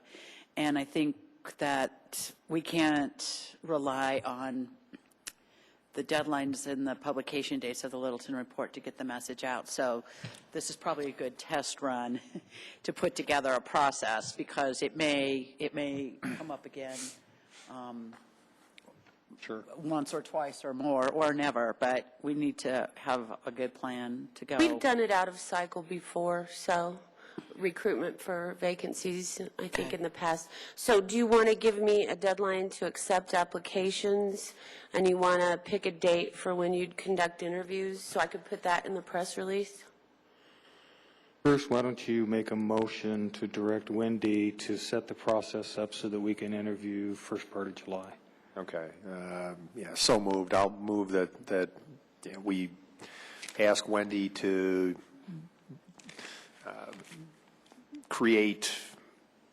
seek interview candidates for us through all reasonable means, cost effective, with an intent of having council interview viable candidates after the 4th of July. How about that? Second. Okay. So your deadline for application is what date? Say June 30th. Well, why don't we let Wendy come up with a schedule with the intent of doing a selection Maybe a little bit ahead after of the that. 4th of July. That'd be fair. Yeah, because it seems like if you get that out as fast as probably Kelly can get it out, and giving a month for applications is more than adequate. I would think so, too. And that would put us before the 4th of July. Well, yeah, and they give just- her time to look at them. I'm sorry, just to give you another bit of information. I think Wendy's on vacation for the remainder of this week, Okay. so it won't be till next week unless you want me to do it. Well, and it sounds like there's nothing that's really pressing between now and Again, other than just the general conservation, which is somewhat labor intensive in the summer, but I think they could certainly use the help. But no, I don't believe they're hanging a show, so that would be. Well, why don't you just we'll just sit down, we'll work out a calendar looking at your schedule. Some of you're going to be at CML, other kinds of things, but we get the idea sometime going in, say by the end of June, early July. We'll just look at some dates, and we'll put a calendar out, and we can ship that out to you. That's what Kelly needs, is if we're going to, for example, if you're going to, say, announce it at the Boards and Commissions dinner, then you want to have a definite application date. So we'll put together a calendar and tie it down for you. That's fair. Okay. Do you want to pull the motion or just vote? No. Vote on it? Yeah. Oh, okay, good. All right. Further discussion, the motion is to instruct Wendy to get together candidates, seek candidates for minimal cost for an interview first part of July after the 4th.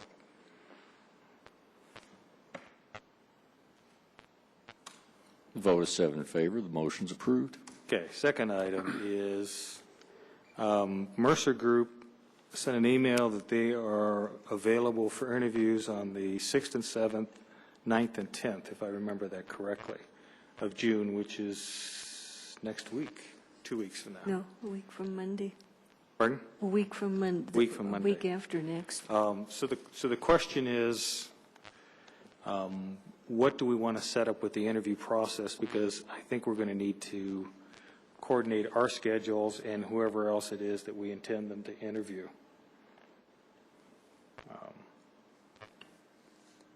So let's start with us first.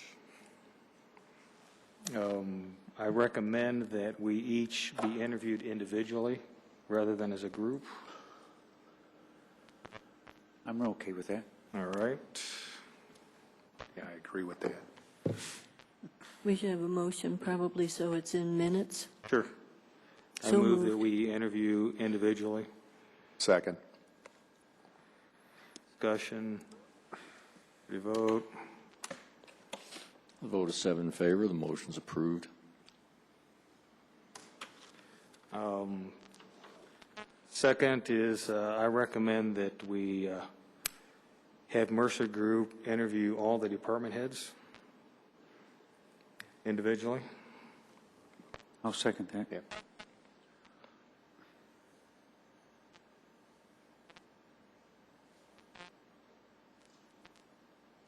Discussion? Vote 7 in favor. The motion's approved.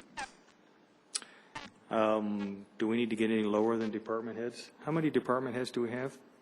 50, 60? I think 14, 14. Kelly says. Yeah. Okay. The only, go ahead, I'm sorry. Certainly. I will defer first.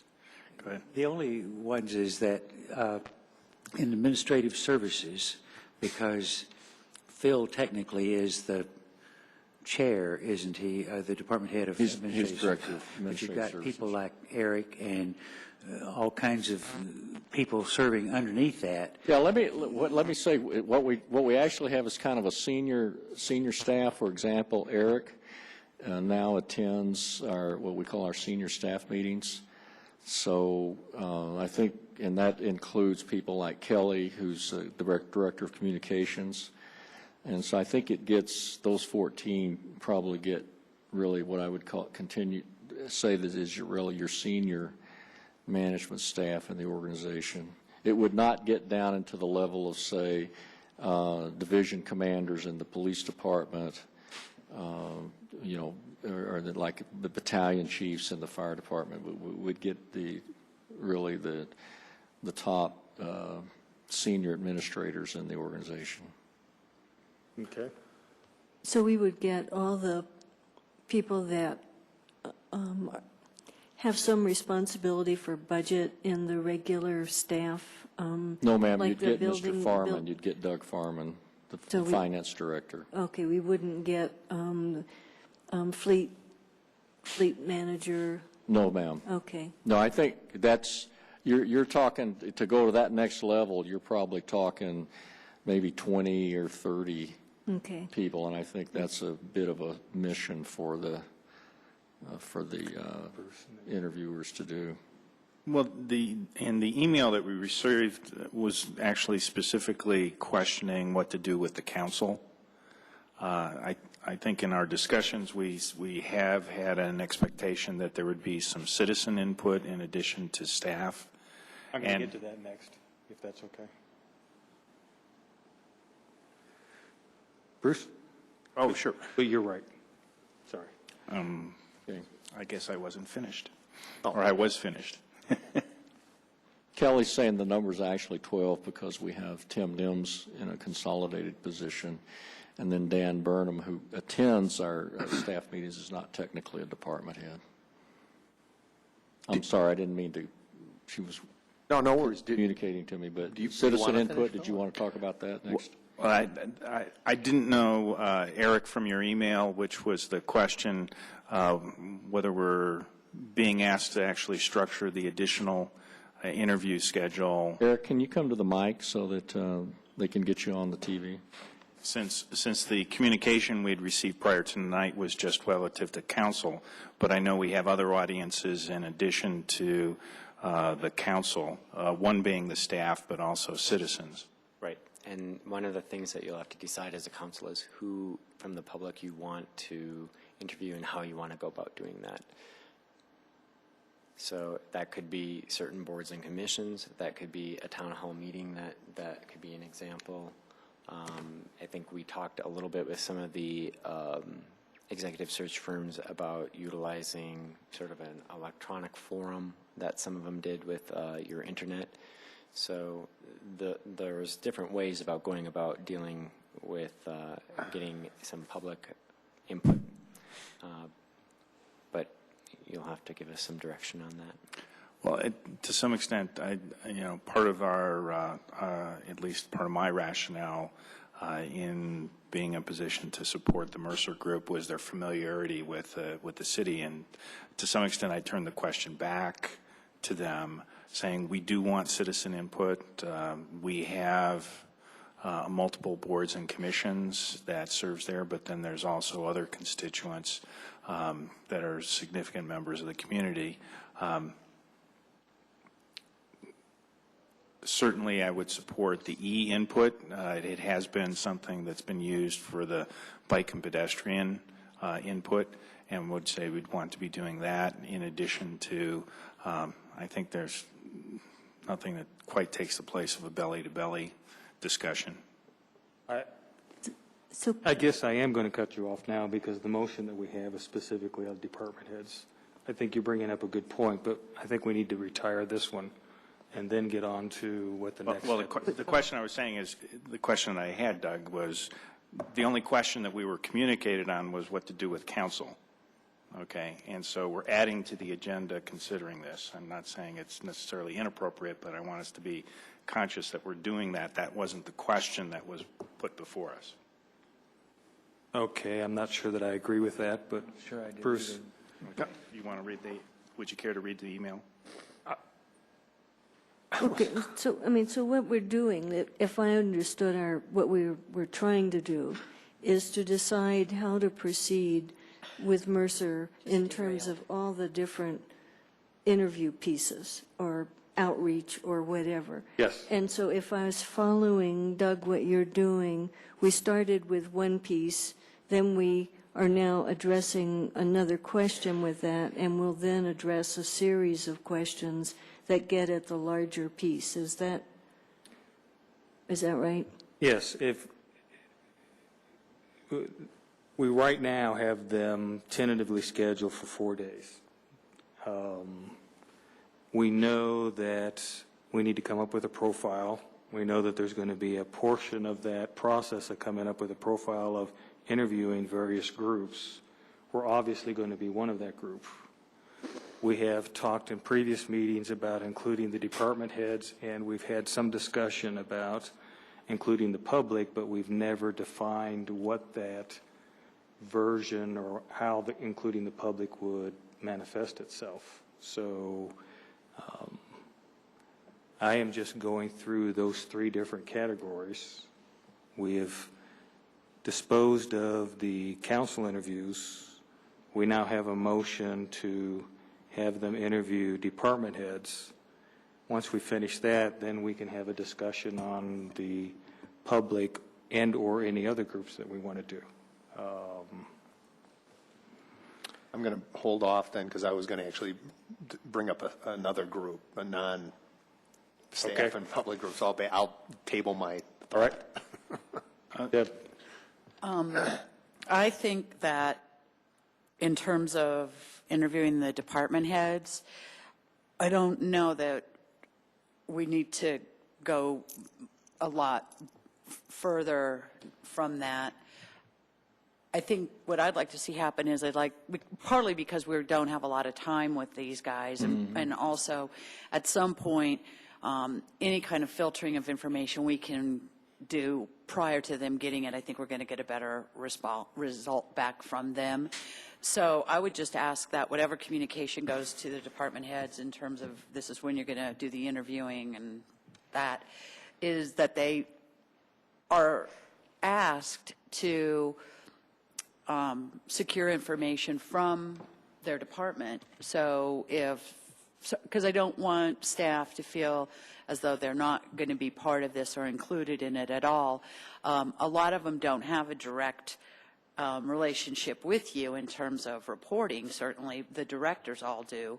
So they're different levels of relationship. Yeah, but they ought to be too. seeking input. I mean, like Chief Coogan, particularly talking to her, what I'll call her command officers, her lieutenants, her supervisory corps. And she may even, depending on different department heads, they may open up. She may go to the shift meetings and just kind of say, do you have certain, some will have opinions, some won't. Yeah, I think it's just important that each department head I'm sure will, seek some kind of input from their people.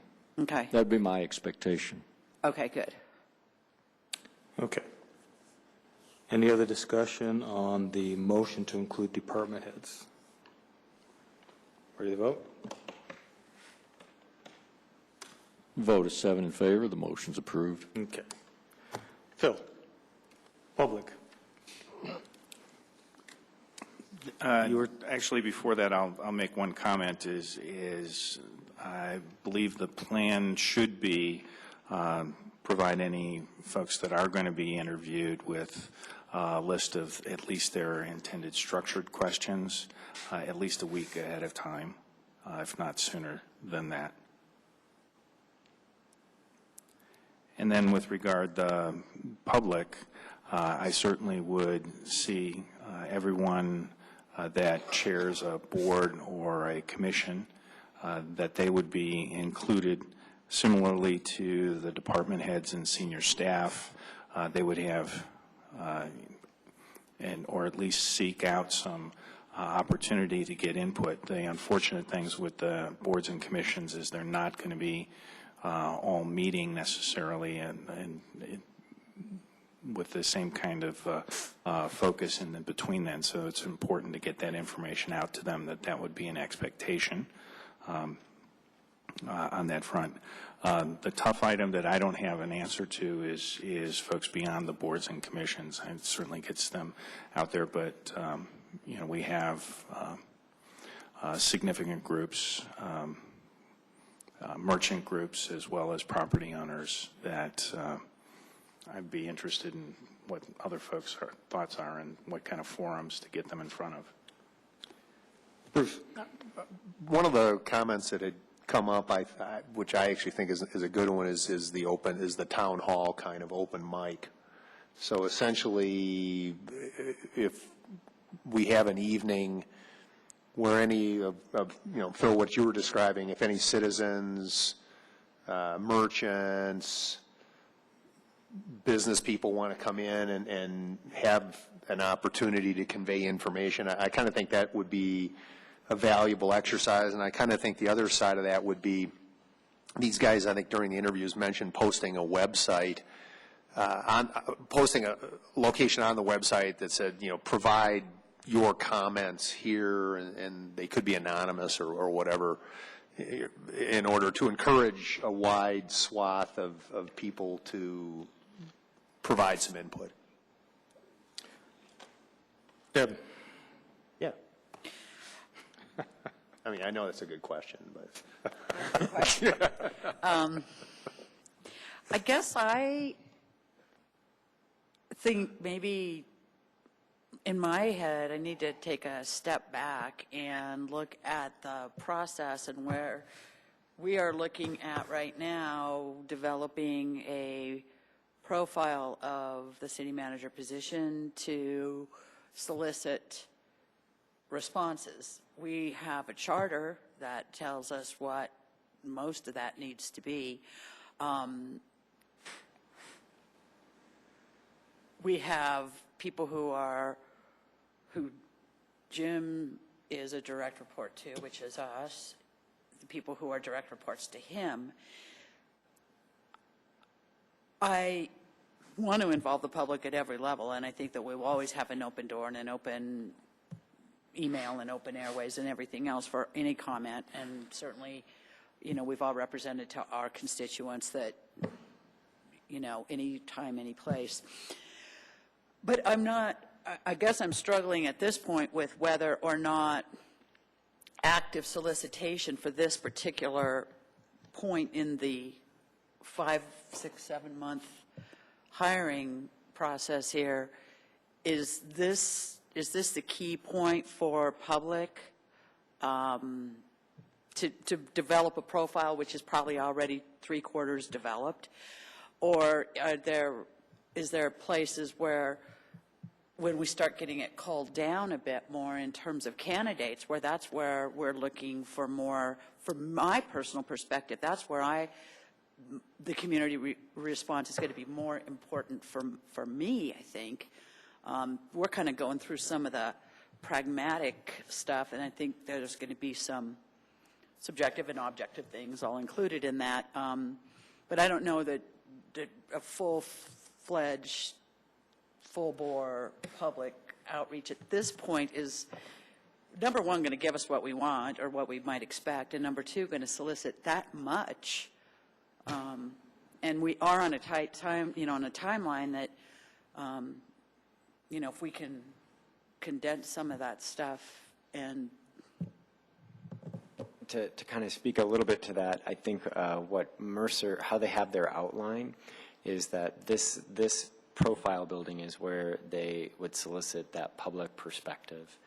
And then what happens is once they publish that, they start with the recruiting process, then they're going to put a list together for you based on that profile. So I think what they would tell you is their perspective is that you want to have that public input up front before they start soliciting candidates. And then they're going to give you a list probably by about mid-August where you'll narrow down that a smaller list of candidates that they've kind of built off of that profile for your finalists. And so I don't know that they have anything else or any of the other firms either, an additional spot for public to come into that process unless you're wanting to have the public come into the process for reviewing and selecting individual candidates' resumes.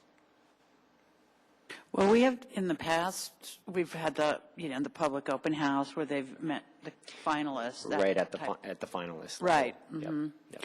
No, that's fine. I mean, if that's something that they have used in the past, it's key. I'm not opposed to it. I just, in my head, it just wasn't sinking in. Sure. But or it could just be that it's at that point that you want your public to be able to get to that finalist section, which they have that kind of built into some of their structure too, as a proposal for you, which is to bring your public to those finalists and sort of do a meet and greet and that kind of stuff. Do they have a process they've used in the past, a system with the public, so we don't need to reinvent that? You're speaking for the finalist candidates? No, for the profile. I think they look a little bit to the direction of the council. So they do have a process as far as when they come to work with like a town hall meeting, they have some things and references in place for what they would build if you are going to go down the internet sort of input path that they've developed. And then as far as boards and commissions, that's something that you would tell them which ones you want them to go into. If I could just interject here, Eric, it's actually sounding kind of fuzzy to me, and I've not been through a process like that. But if they've got a template, it might be helpful to send that out to council people, because this is if Mercer's developed that, the front end input for manager qualifications, it seems to me is a little bit of a new wrinkle. And so if they've got experience, just if they've got some examples for like the town hall and public meetings, that's. Yeah, but if I'm understanding it, is they would use that to help develop the profile. And what I'm saying is, in my experience, I have not seen that. But I've not been out in the recruiting field for a long time. So if they've got specific examples of community X, where they said, here's what we did, and we took comments of, I can imagine comments like, well, as long as you find somebody smarter than Woods, there's only one place to go, and that's up. And there could be those kind of comments. But so how did they can council then, can that be converted into really substantive comments? So might be helpful if there's an examples to get that. We had some. Did they present that to you? Well, the four finalists that we went through had some different examples of ways that they outreach to the public. In the profile development stage. Okay, well then maybe it's just. You bring up a good point, and that is the city manager is the chief executive. It's the council that sets the policy. So it's important that the staff provides a sense of continuity as councils come and go, but the reality is the council sets the policy. Council's elected by the community. The chief executive, the city manager, implements the policy that the council puts in place through the employees. So there's a finite range of which the comments of the public can be relevant to what the search is. But Jim?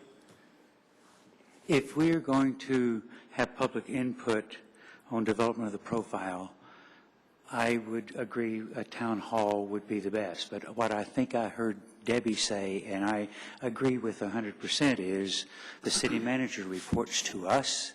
We have our own constituencies out there, our own ways of getting input in to us, and I think that we should have, you've already got 19 or 20 people that they're going to interview. That's an hour apiece. That's 3 days' work out of their 4 already. And I think if you get the input from those 19 or 20 people, they ought to be able to build a profile for the city manager for this city. And then when we get to the finalists, then we involve the public to look at and interview or interact with them at that time. But I would much prefer that the decision be made for the profile by us, having input to Mercer, and by those 19 or 20 or 12 or whatever the number of department people would be.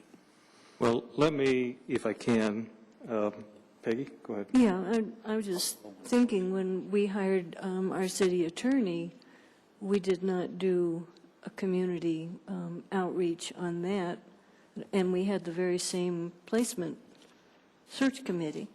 So I'm just trying to remember how we did that. So we didn't do that. And when we hired the judge, we didn't have community input on what we were looking for, although that one's an even tighter job description. But so it seems to me since we're accessible, as Jim just said, to our constituents to give us feedback, input, if you will, that seems a good way to go. And then again, when we get to the finalists, then we get lots of opportunity there, I think. And what Phil said on boards and commissions, you know, every one of us is liaison to one another, and it would be, I think, would work quite nicely if you've got a meeting coming up before then and you can bring it up in your council report. If not, you can send an email out to the board, to the commission or the board, and let them know I'm soliciting information, get it back to me by this date, and can do that too. There's a lot of ways we can. Phil? I would probably have a little bit of a counter opinion in that there's two things that are being done at this stage. One is they're setting the requirements for the position and developing a profile, but it's also equipping the consultants with their recruiting background so that they're not just talking about requirements, but they're also in a position to be recruiting to the opportunities and the challenges presented in the community. I would, and I guess I'll make it in a state of motion.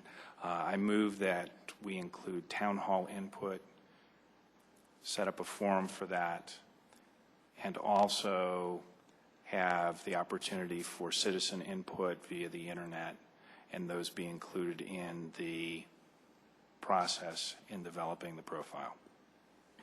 I'll second that.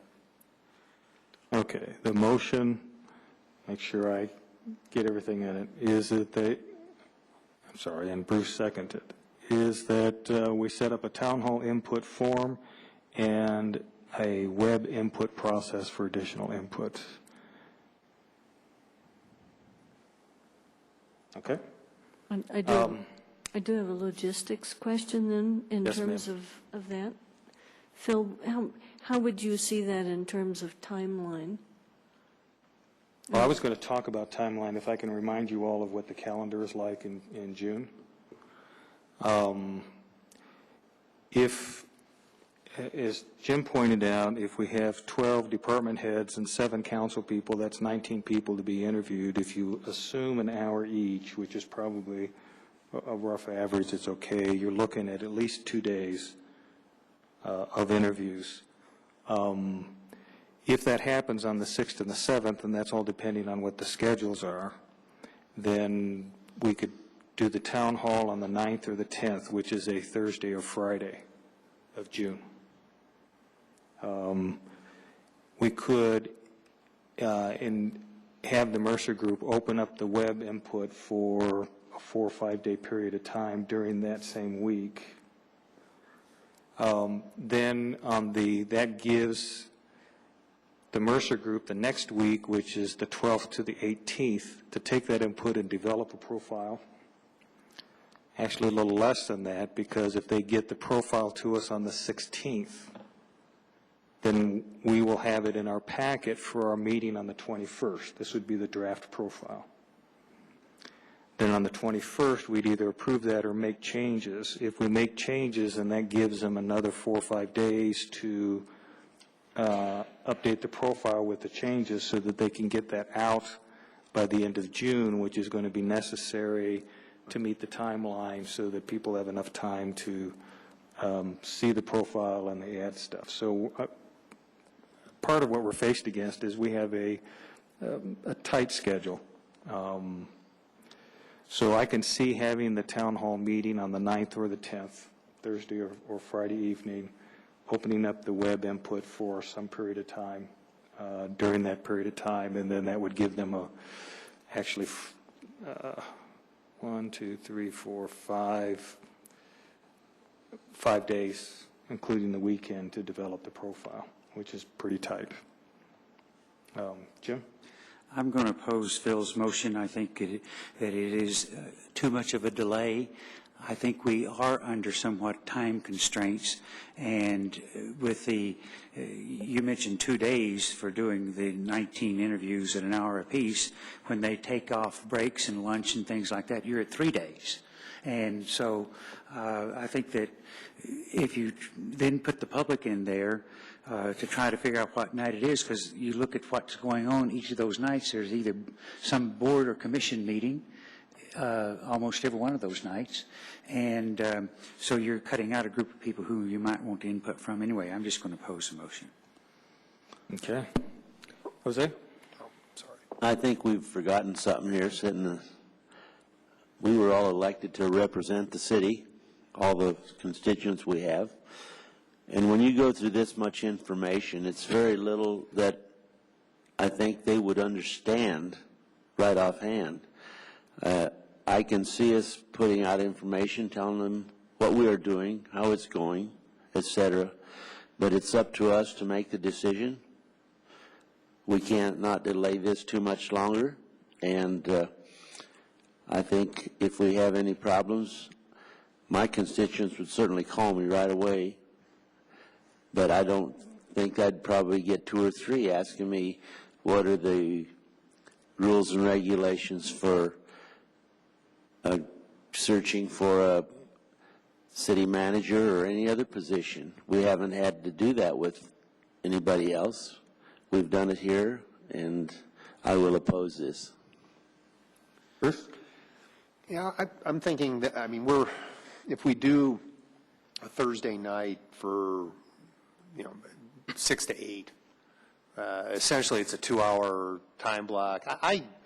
I don't disagree with the comments that have been made that clearly it's our responsibility, and I think we're moving in a path and deference to doing it the right way. But by the same token, I think we've got a strong culture of inclusion and being invitational about this stuff. And I think if we make that available and we get 4 or 5 people that come in, it's there, and certainly the web piece of it is of a like nature, where it's additional input, it's additional flavor, it's something that the search firm that Mercer can assimilate as need be. They may hear it from 16 other people as well. But I think the process, having it as part of the process is probably an important element, more so than, as Peggy said, when we had pretty narrow job descriptions on the city attorney and the judge. That's, I think, a bit of a little different issue versus what we're dealing with here. So I'm going to vote in favor of this. Phil, and then Peggy. I realize we've done searches before, but we haven't done a city manager search for quite a while. And it's a little bit different. Certainly the level and expectation that I have for both intergovernmental relationships as well as setting the tone for interfacing with the community is much broader at the city manager position.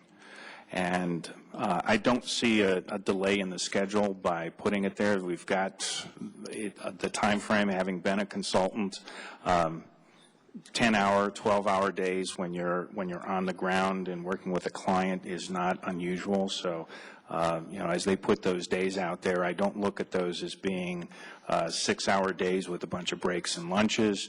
I look at those as being time that they're going to be on the ground here working. That is certainly what I heard from the executive search firms themselves, is they look at these as being intense days on their part. So I don't see this as a delay. It also is one of those things where when they are talking with a candidate, and one of the things that I think most of us would appreciate is that they're actually going to be doing recruiting. When they have an opportunity to say not only have they gotten input from the council, from the current staff, but also from the citizenry directly, that they're going to be in a much better position to be recruiting for our city. Peggy? It's always interesting to me that we talk about stuff and then other things come out through that discussion. It dawned on me while we were talking that one of the things that I think every one of the search committee applicants had in their samples of city manager searches were the challenges and opportunities for the city. And I'm suspecting that we wouldn't hear different things from the citizens than the various council people would identify. But one never knows that until one gives opportunity to the citizens to say that. And so I think this would actually lend some possibilities to have that input. But I don't know why it couldn't happen on June 6th or 8th, maybe even the 6th, as I just said, as opposed to the 9th or the 10th. In fact, if it happened on the 6th and council got interviewed on the 7th or 9th, we'd be able to respond to some of the input that they received from department chairs and citizens. Deb? I don't think that, I guess that at the end of the day, I don't think that having an open house forum for the public to come is going to be detrimental. But I also don't think that it's going to reap huge benefits in terms of people showing up in droves to give their input. I think that it is, I'm going to vote for this because I am not going to vote against public comment. But I would suggest strongly that we don't depend and rely on this open house, if it passes, that we rely on that for the public comment. I think it's incumbent upon each of us to aggressively seek within our constituents comment and input. And it is a very short time frame. It's in less than 2 weeks. And it's very difficult to get notification out, get people's schedules. So there's going to be a lot of people who can't come, didn't know it was happening. And so if we really want public comment and we really want that to happen, we are going to have to bear the lion's share of that work and get that done. I don't want to rest. I mean, my vote for this is not the end of public comment for me.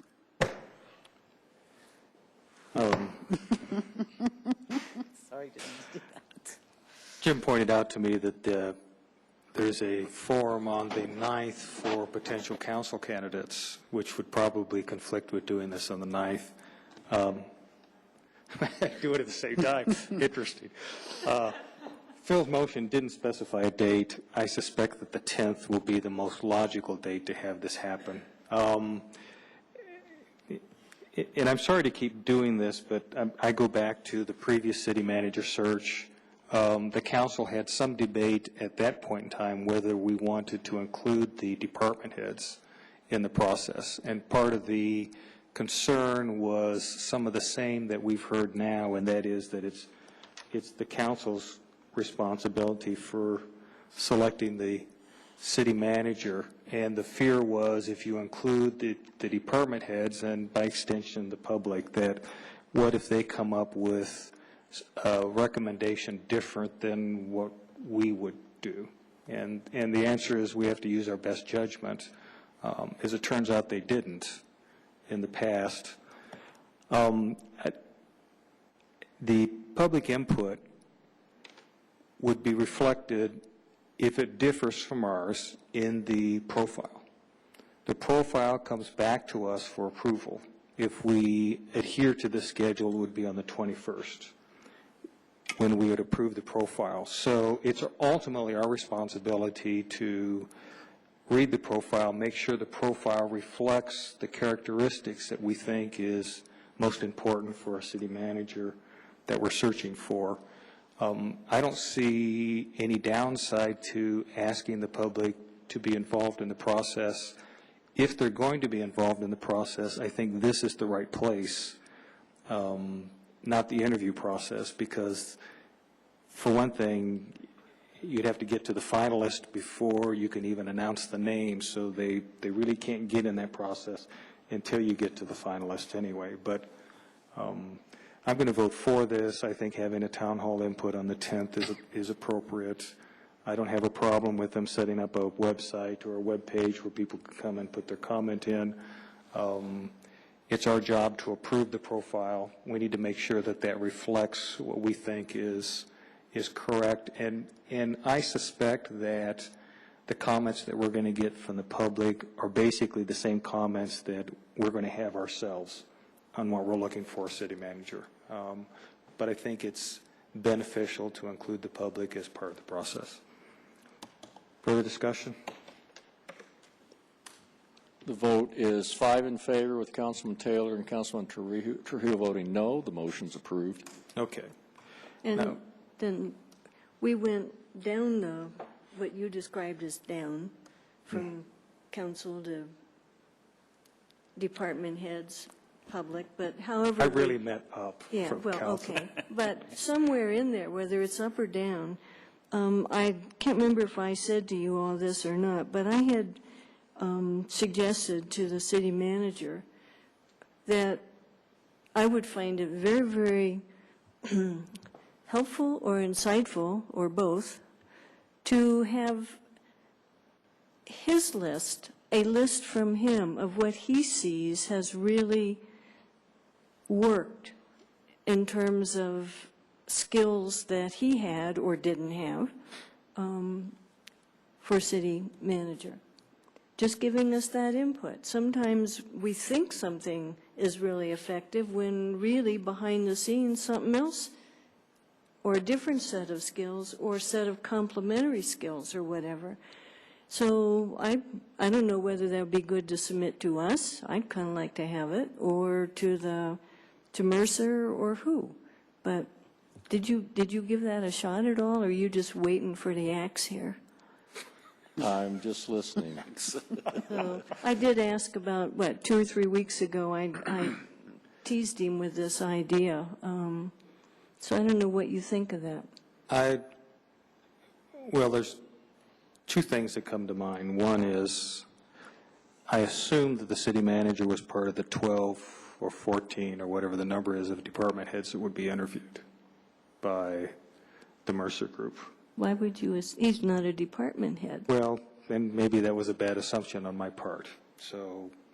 But if you assume that, then that's fine with me. Well, why don't you clarify that by making a motion that the city manager be included in the. Okay, I move that the city manager be included as part of the department head group to be interviewed. To be asked for input. Second. Okay. Discussion. Council, ready to vote? He already is part of the 12 in the management group anyway. Yeah.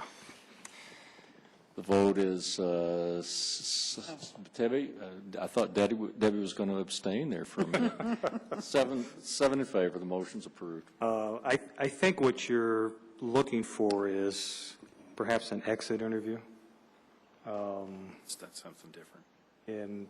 And I think that would be worthwhile for us to sit down with the city manager and give him the opportunity to tell us what he's always wanted to tell us but hasn't. Yeah, when we have no leverage.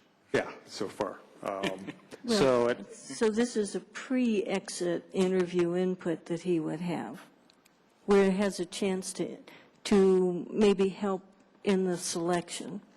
Well, I want you to think about what the timing is and what effect that might have on the information that you get.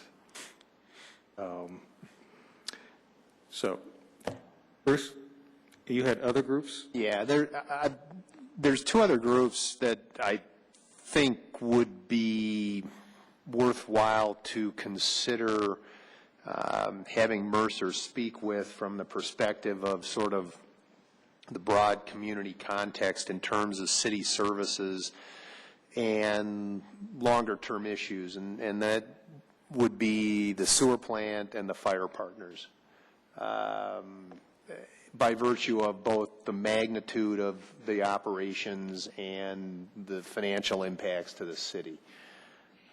Again, I think it fits very much within the category of Doug, what you described, which is if they talk to folks at either or both or of those entities and then put something into the profile, it certainly is up to us to accept it or acquiesce to it. But I think from a context standpoint, those are certainly, there's some pervasive issues associated with those, and it might be, to the extent Mercer can get the information from people on staff, maybe it's not germane, but I wanted to bring up the issue.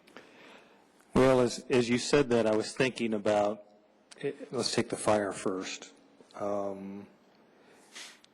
If we were to direct them to go talk to the fire partners, then the most logical groups that they would be talking to is each of the two boards. And or the EDs. Executive directors. Well, the viewpoint you're going to get from an executive director may be a different viewpoint than you're going to get from the staff. And the same question is going to come up with the sewer plant. So part of the question is who do they talk to, and then can you physically get that accomplished, even if you wanted to do that in the time frame that we had? Because I'm guessing the district has, 5 board members, and the ranch probably has 5 or 7. It's got 5 on their Metro District's board. Okay, so you've got 10 between the two boards. I don't know that you're going to get that accomplished, especially if you add in the sewer plant. And then the sewer plant, the question becomes, are you really interviewing Inglewood City Council, or are you interviewing the 2 board members of the supervisory board, which would be Gary Sears and is Stu the other member? No, Stu's not. It's actually Dennis? Rick Hahn, I think, who's the public works director in Inglewood. Rick, I'm drawing a blank. Yeah. It's K-A-H-N. But wouldn't we, I'm Rick sorry. Hahn. So, I see some of the direction that you're going. I just don't know that can fit into the process with the time constraints that we have. Peggy? Wouldn't we get, hopefully, a good bit of that for the sewer plant from Jim, who now is going to be part of the process, and Charlie, and a few council people who've been kind of sassy? And would we not get from the fire folks, would we not get, Bruce, from your perspective there? I mean, you seem to have a pretty good handle, and maybe at least 1 or 2 other council people have a little more insight than the rest of us. I'm sorry, go ahead. You're also going to get the fire chief's perspective. Yes. Yeah. I wouldn't disagree with that. I think it's again, I would sort of couch it as invitational and relational from the standpoint of our working with those groups and the close relationships we have. Certainly, those topics and those issues are going to come up in terms of the conversations as you described when they interview us and when they interview staff. They, again, may not hear much different, but it would be the other side of the table that might have some perspective, a la, you know, what we're doing with the citizens and with the department heads, to basically say it's casting a broader net, I guess, is where I was coming from on this whole thing. Well, how about if our net cast them in with a citizens' night and just extended invitation for them to come then? You can certainly do that. This, because of the contractual relationships, I viewed it as a somewhat different animal. Yeah, it's just whether we can get the animals all rounded up. And Doug's making a good point. From a logistics standpoint, it may be very impractical. Although I recognize the effort to maintain the warm and important relationship we have with both entities. All right, anything else? Then we